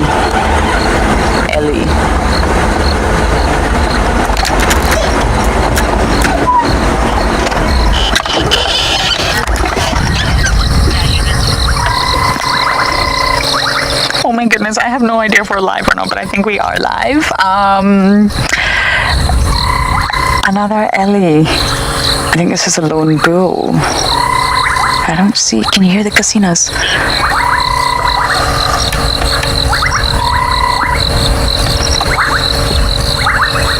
I just stopped. I love that sound. I love the sound of the bubbling casinos.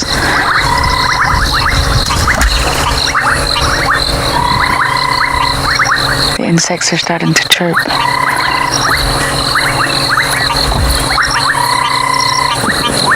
I love the smell of a musk bull. I love it. I guess I know what Rowan's saying about yeasty. I would say honey mixed with really, really old leather and a dung ball. What do you think of that description, Odie? Close. Close. It's quite a pungent something else, like a high note. There's something else in there, yeah. I'm missing something else. I don't know what it is. Fish oil. Maybe. Imagine putting honey and old leather, an old leather couch, lots of elephant dung and a fish oil in there. That's for me the smell of musk, and it is just delicious. I love it. But I'm really terrible for smells. I absolutely adore the smell that silver cluster leaves give off. Most people hate it. They think it's vile and disgusting. It smells like blue cheese and feet, but I love it. I'm very sensitive to smells, and I really like strong, pungent odors.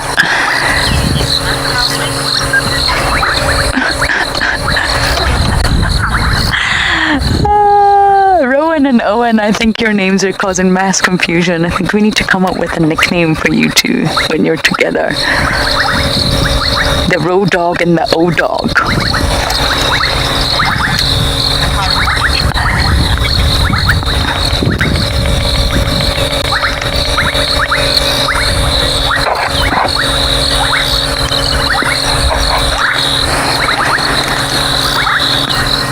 The Row and the O. Miss Odie.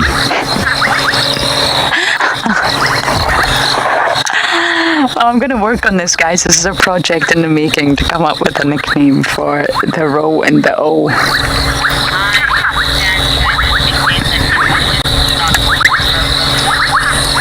Okay, the director likes Row and O. Okay, I feel like Rowan needs to know that he's now Row. And Owen is O. Still confusing because they still sound the same. Okay, we are going to bumble because I'm not going to quite take Mendoza. Sorry, O. I am going to take Zoe's. It is a very good road for TP. Owen's right. And this bull, I'm not really going to get much closer because we're losing a lot of light. I'm just going to let him go off into the darkness. And Zoe's road, I keep saying it's a good road to check. Darby always says, check Zoe's. But actually, it's not been a good road since Hook died. We used to have Hook, we used to have Shadulu. Tingana was using it for a while. There's really not been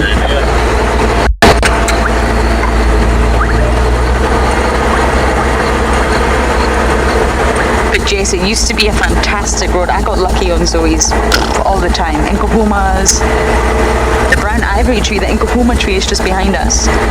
And they literally did spend a lot of time at the tree that gave them their name. Talamatis, when they were spending a lot of time on Juma, also on Zoe's.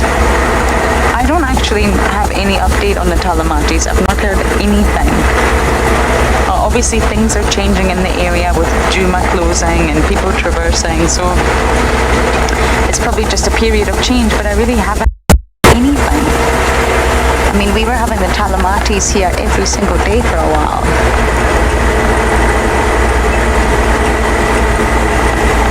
But I will try. I mean, we're getting there with the Juma clan, we're getting there with the leopards. The leopards, as they say in South Africa. The leopards. As they say in South Africa. The leopards.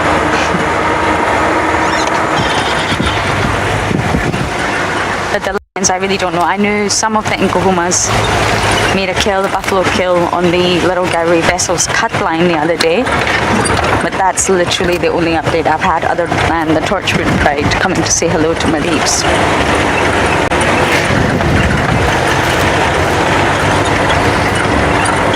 this was one of the main roads in Hukamuri's territory. This was almost like his definitive boundary line. Territories are not sort of uniform. They're not just an area that the leopard utilizes equally and scent marks equally. It's actually divided into the level of defending the leopard does. And you will have your primary area, which is your core area. And normally this will always be around a water hole. So for example, in Tingana's prime, before he started to go nomadic and chop and change, Gowrie Dam and Galagopan, because Gowrie Dam goes dry in drought, was very much the center of his core area, and quarantine and all these areas that you know.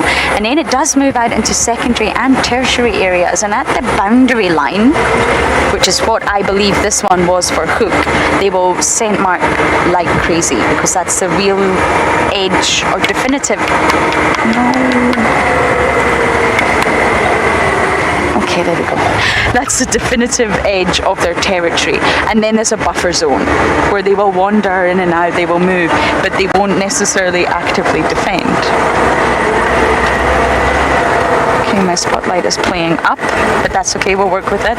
And yeah, there's a buffer zone, and other leopards will come into that buffer zone, they'll move it, and that's normally the zone where they sort of push and pull happens, the tug of war of territory, territorial boundaries. But to cut a long story short, this was Hook's definitive boundary on his eastern side, although it's on Juma's western side, if that makes sense.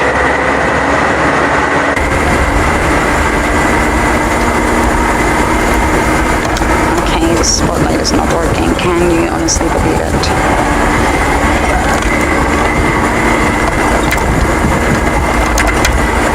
It's clearly some sort of loose cable.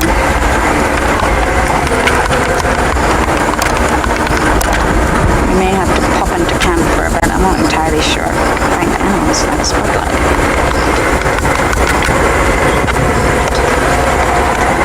We shall drive on anyway and see if our headlights can pick anything up. Once you're plunged into darkness, you need light. You need light to reflect off the eyes, or you won't find anything. Not that I've really found anything all day, to be honest.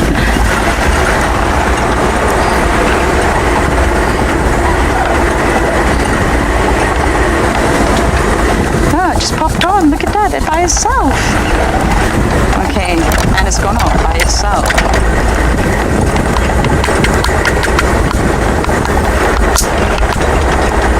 Craig, yes. Alarm call for predators. Predators are threats. I have a funny feeling you may be misusing the term predator. So a lot of people, when we say predator, just literally think lion, leopard, dog, hyena, cheetah.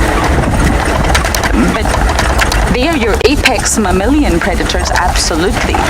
But predators come in all shapes and sizes, from snakes. Snakes are predators, they will prey on birds, or some birds, and birds will absolutely alarm call for that. You will get other...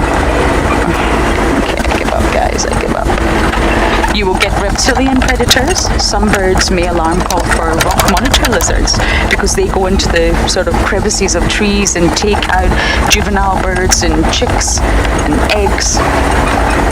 You will get birds alarm calling for other birds who are also predators. For example, the African harrier hawk. The African harrier hawk is notorious for trying to get chicks and eggs and really raid the nest, and therefore they will alarm call for them. So yes, they alarm call for predators. Different birds will alarm call for different predators, not just your lions or leopards. You also get servals and civets and all sorts of predators that would go for little chicks.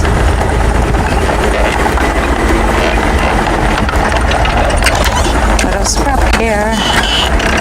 Oh, where do you always run into the light? Has it gone on? Yeah. So this is my tree, everyone. This is a tree that I want to find a leopard in. It's obviously in the darkness, but it's quite nice to just look at that silhouette. That's the torchwood, or you can call it the balanites, or the greenthorn. And it's iconic. It's at one of our main fourways. I just love to see a leopard in that tree. I don't believe we ever have.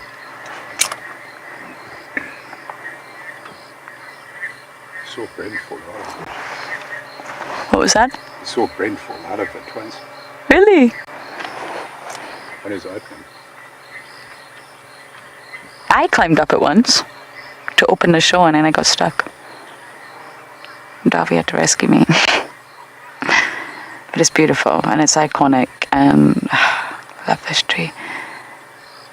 A leopard wouldn't necessarily not use it. I mean, look at that left sort of branch that's pretty straight, pretty flat and flat. But I've just never seen it.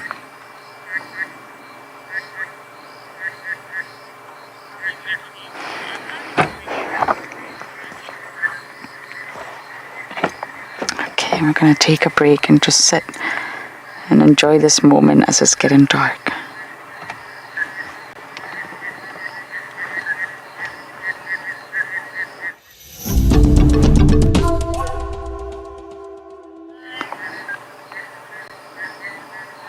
We're just going to sit and appreciate the night.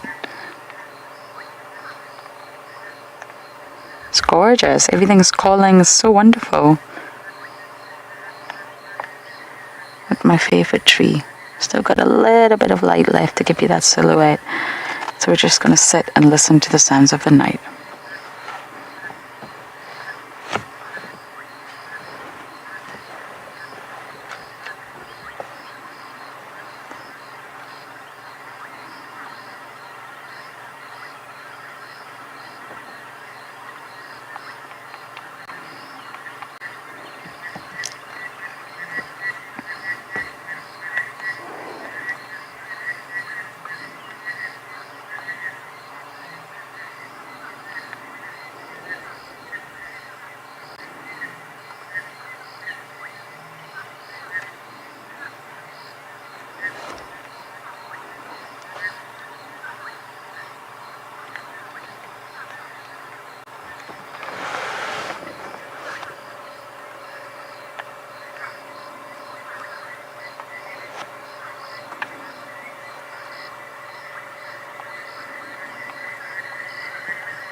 Isn't it just so peaceful?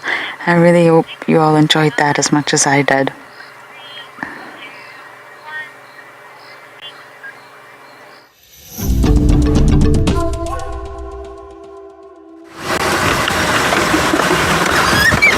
Guys, I've been thinking about the nickname scenario, and in all honesty, I don't mind being called Roro. Quite a few people call me Roro anyway.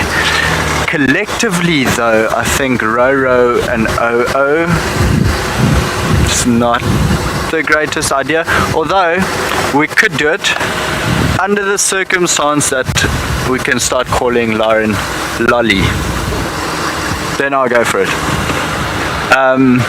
Shame. I actually had guests from Pittsburgh that had a baby last year and they called it Owen because it reminded them of Rowan. Very cute little baby, actually very cool guests as well. Came on safari with me when they're on honeymoon and we went for a little bushwalk. It wasn't very long. I think we walked for about 2 hours, and yeah, while we were walking there was this male lion about 40-50 meters in front of us dragging a wildebeest carcass across, and Leah, that was the girl's name, she got such a fright. She just like stiffened up, and then I heard her shoe moving almost as if she was going to run. So the rifle was in my left hand, and I remember just grabbing her wrist very quickly, and I said, Leah, don't stop, don't run. And so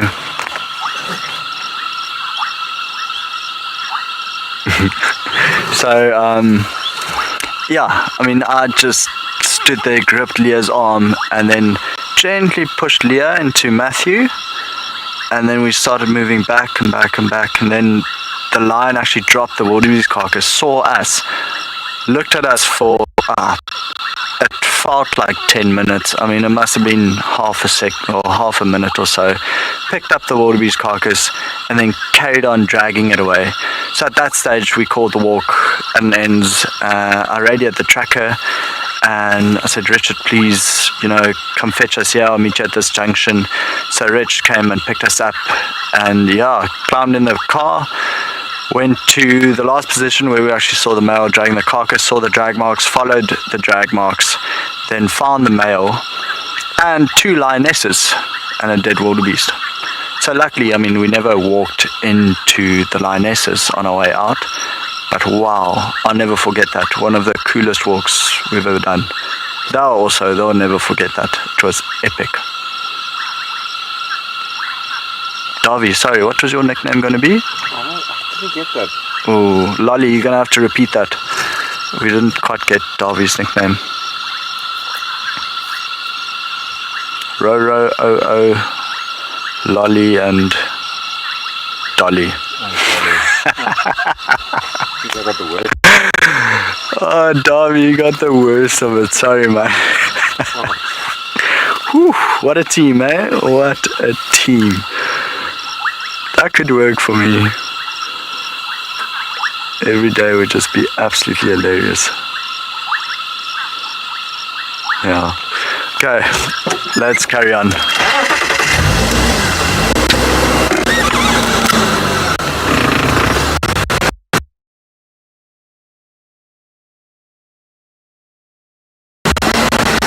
Actually nice, you can hear all Tina around that sound. Not quite like that, it's just the closest to it.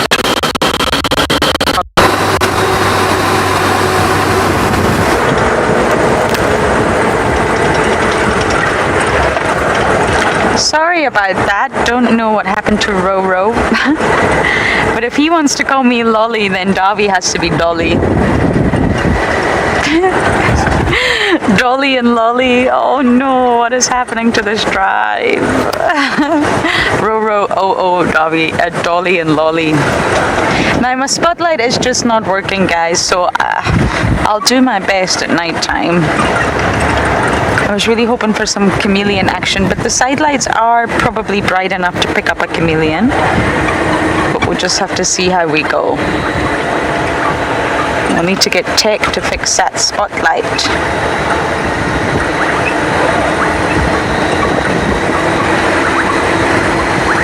The lights are bright that we have on the car, and that's why as soon as we do see Impala or anything, we turn them off. But you also need to be safe. It's sort of a toss-up between safety. You need to be able to see around you. If your side lights don't work, I mean, that's dark. Look at my right side and my left side. It's dark. You really only have 12 o'clock vision. You need more than that. You need 180 when driving. And of course your spotlight just gives you further reach to pick out those eyes, but we'll see what we can do.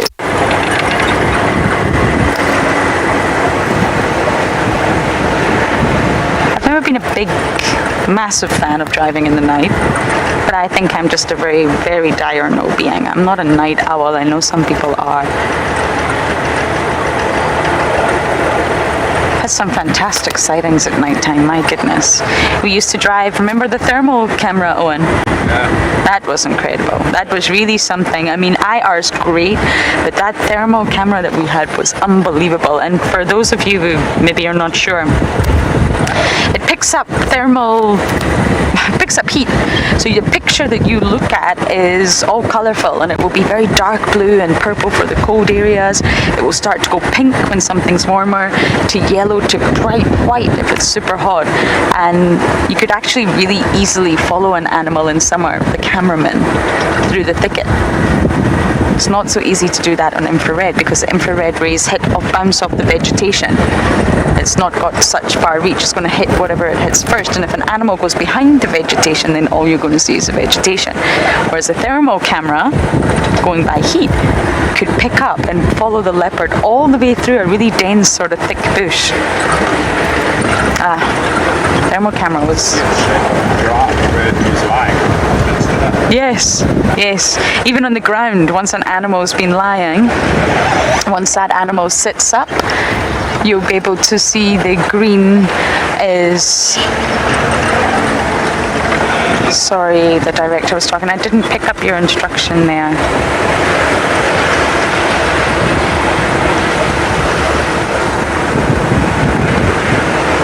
Anyway, yes, when an animal sits up, you can see how warm it is.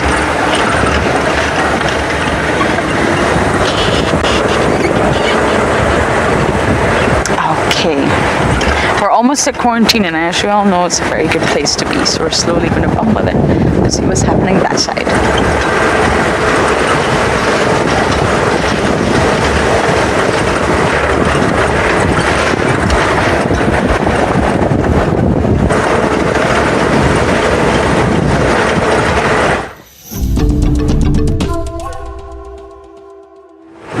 We've not got a working spotlight, but that's okay. I'm still going to look out for my chameleon.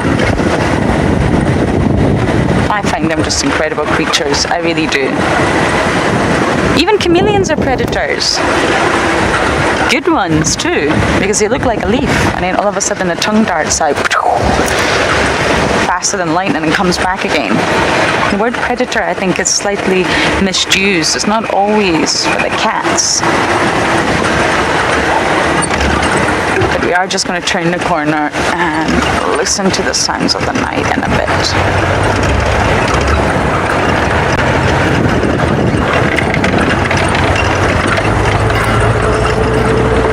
Okay. I'm going to switch off here.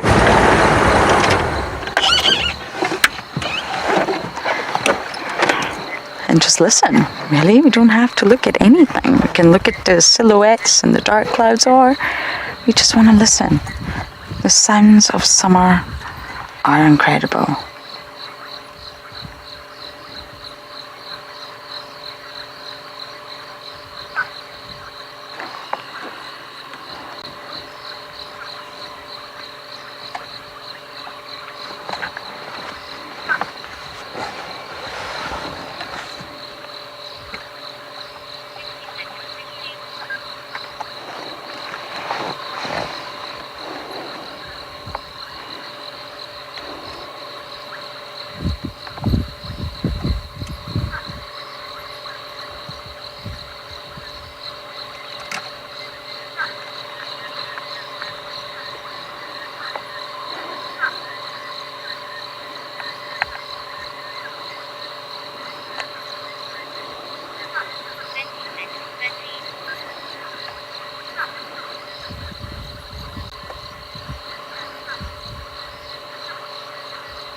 Isn't that just gorgeous? Well done, Owen.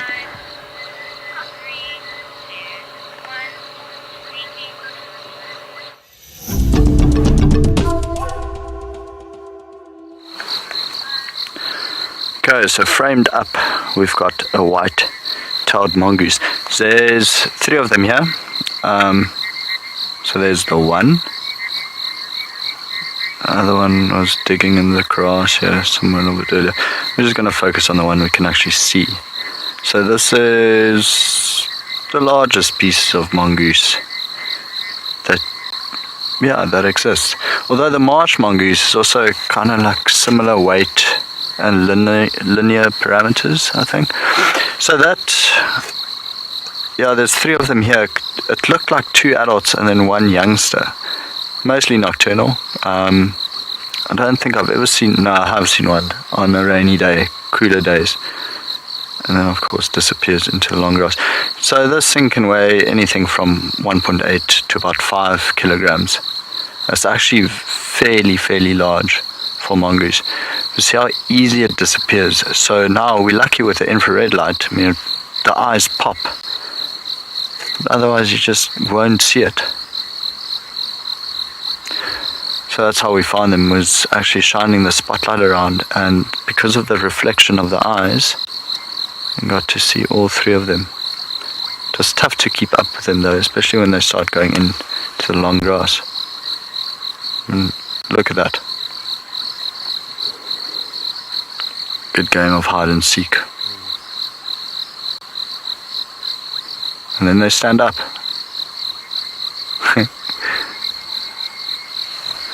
I'd love to see if it's going to pounce on something.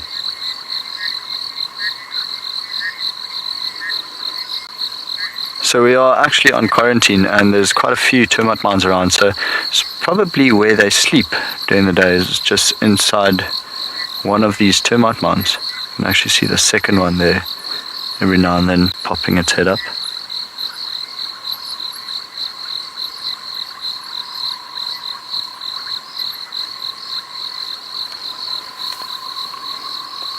I think they are having quite a good time.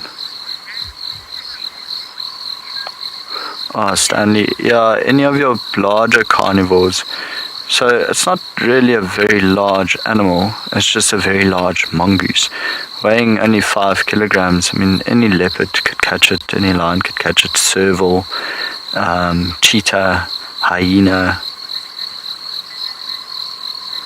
I think even one that only weighs 1.8 kilograms, fine for roads, eagle owls could smash it. Like I was saying, I mean, it's a good night for them to forage around, and while they're going through the grass like that, they'll be looking for, locusts, beetles, crickets, sometimes even rats, mice. Like any mongoose, go for bird eggs. Trying to follow them on the monitor, and it's quite cool. It's just, you'll see the tiny dark shapes, and every now and then the eyes popping back up. But I mean, imagine if you only saw that, you wouldn't know what that is. Oh, that's cute. That's cool. That is very cool. The rarest mongoose species I've ever seen, probably a Mueller's mongoose. That is just so cool. They're meerkatting. Looking at that other one.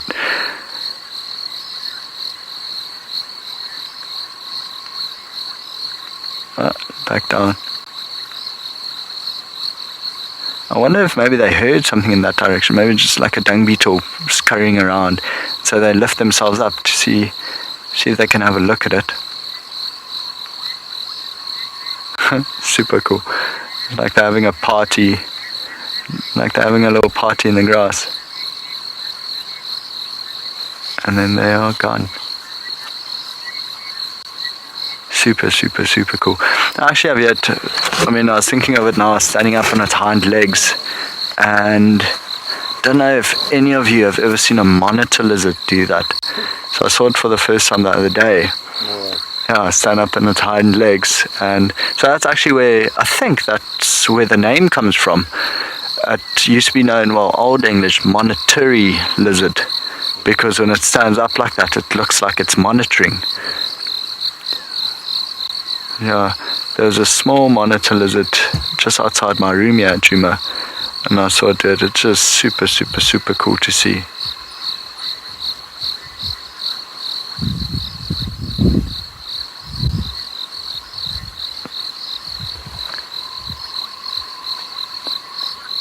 Looks like, am I imagining it, or is it coming back towards the road? No, sorry. It's a bug on my screen. There it goes. Something just gave it a massive fright, and it ran across. It's actually such a weird little alarm call. It even raised the tail, So that was just one of them. And I can't find the other one. But it was like a click of the tongue that, and then it just ran across.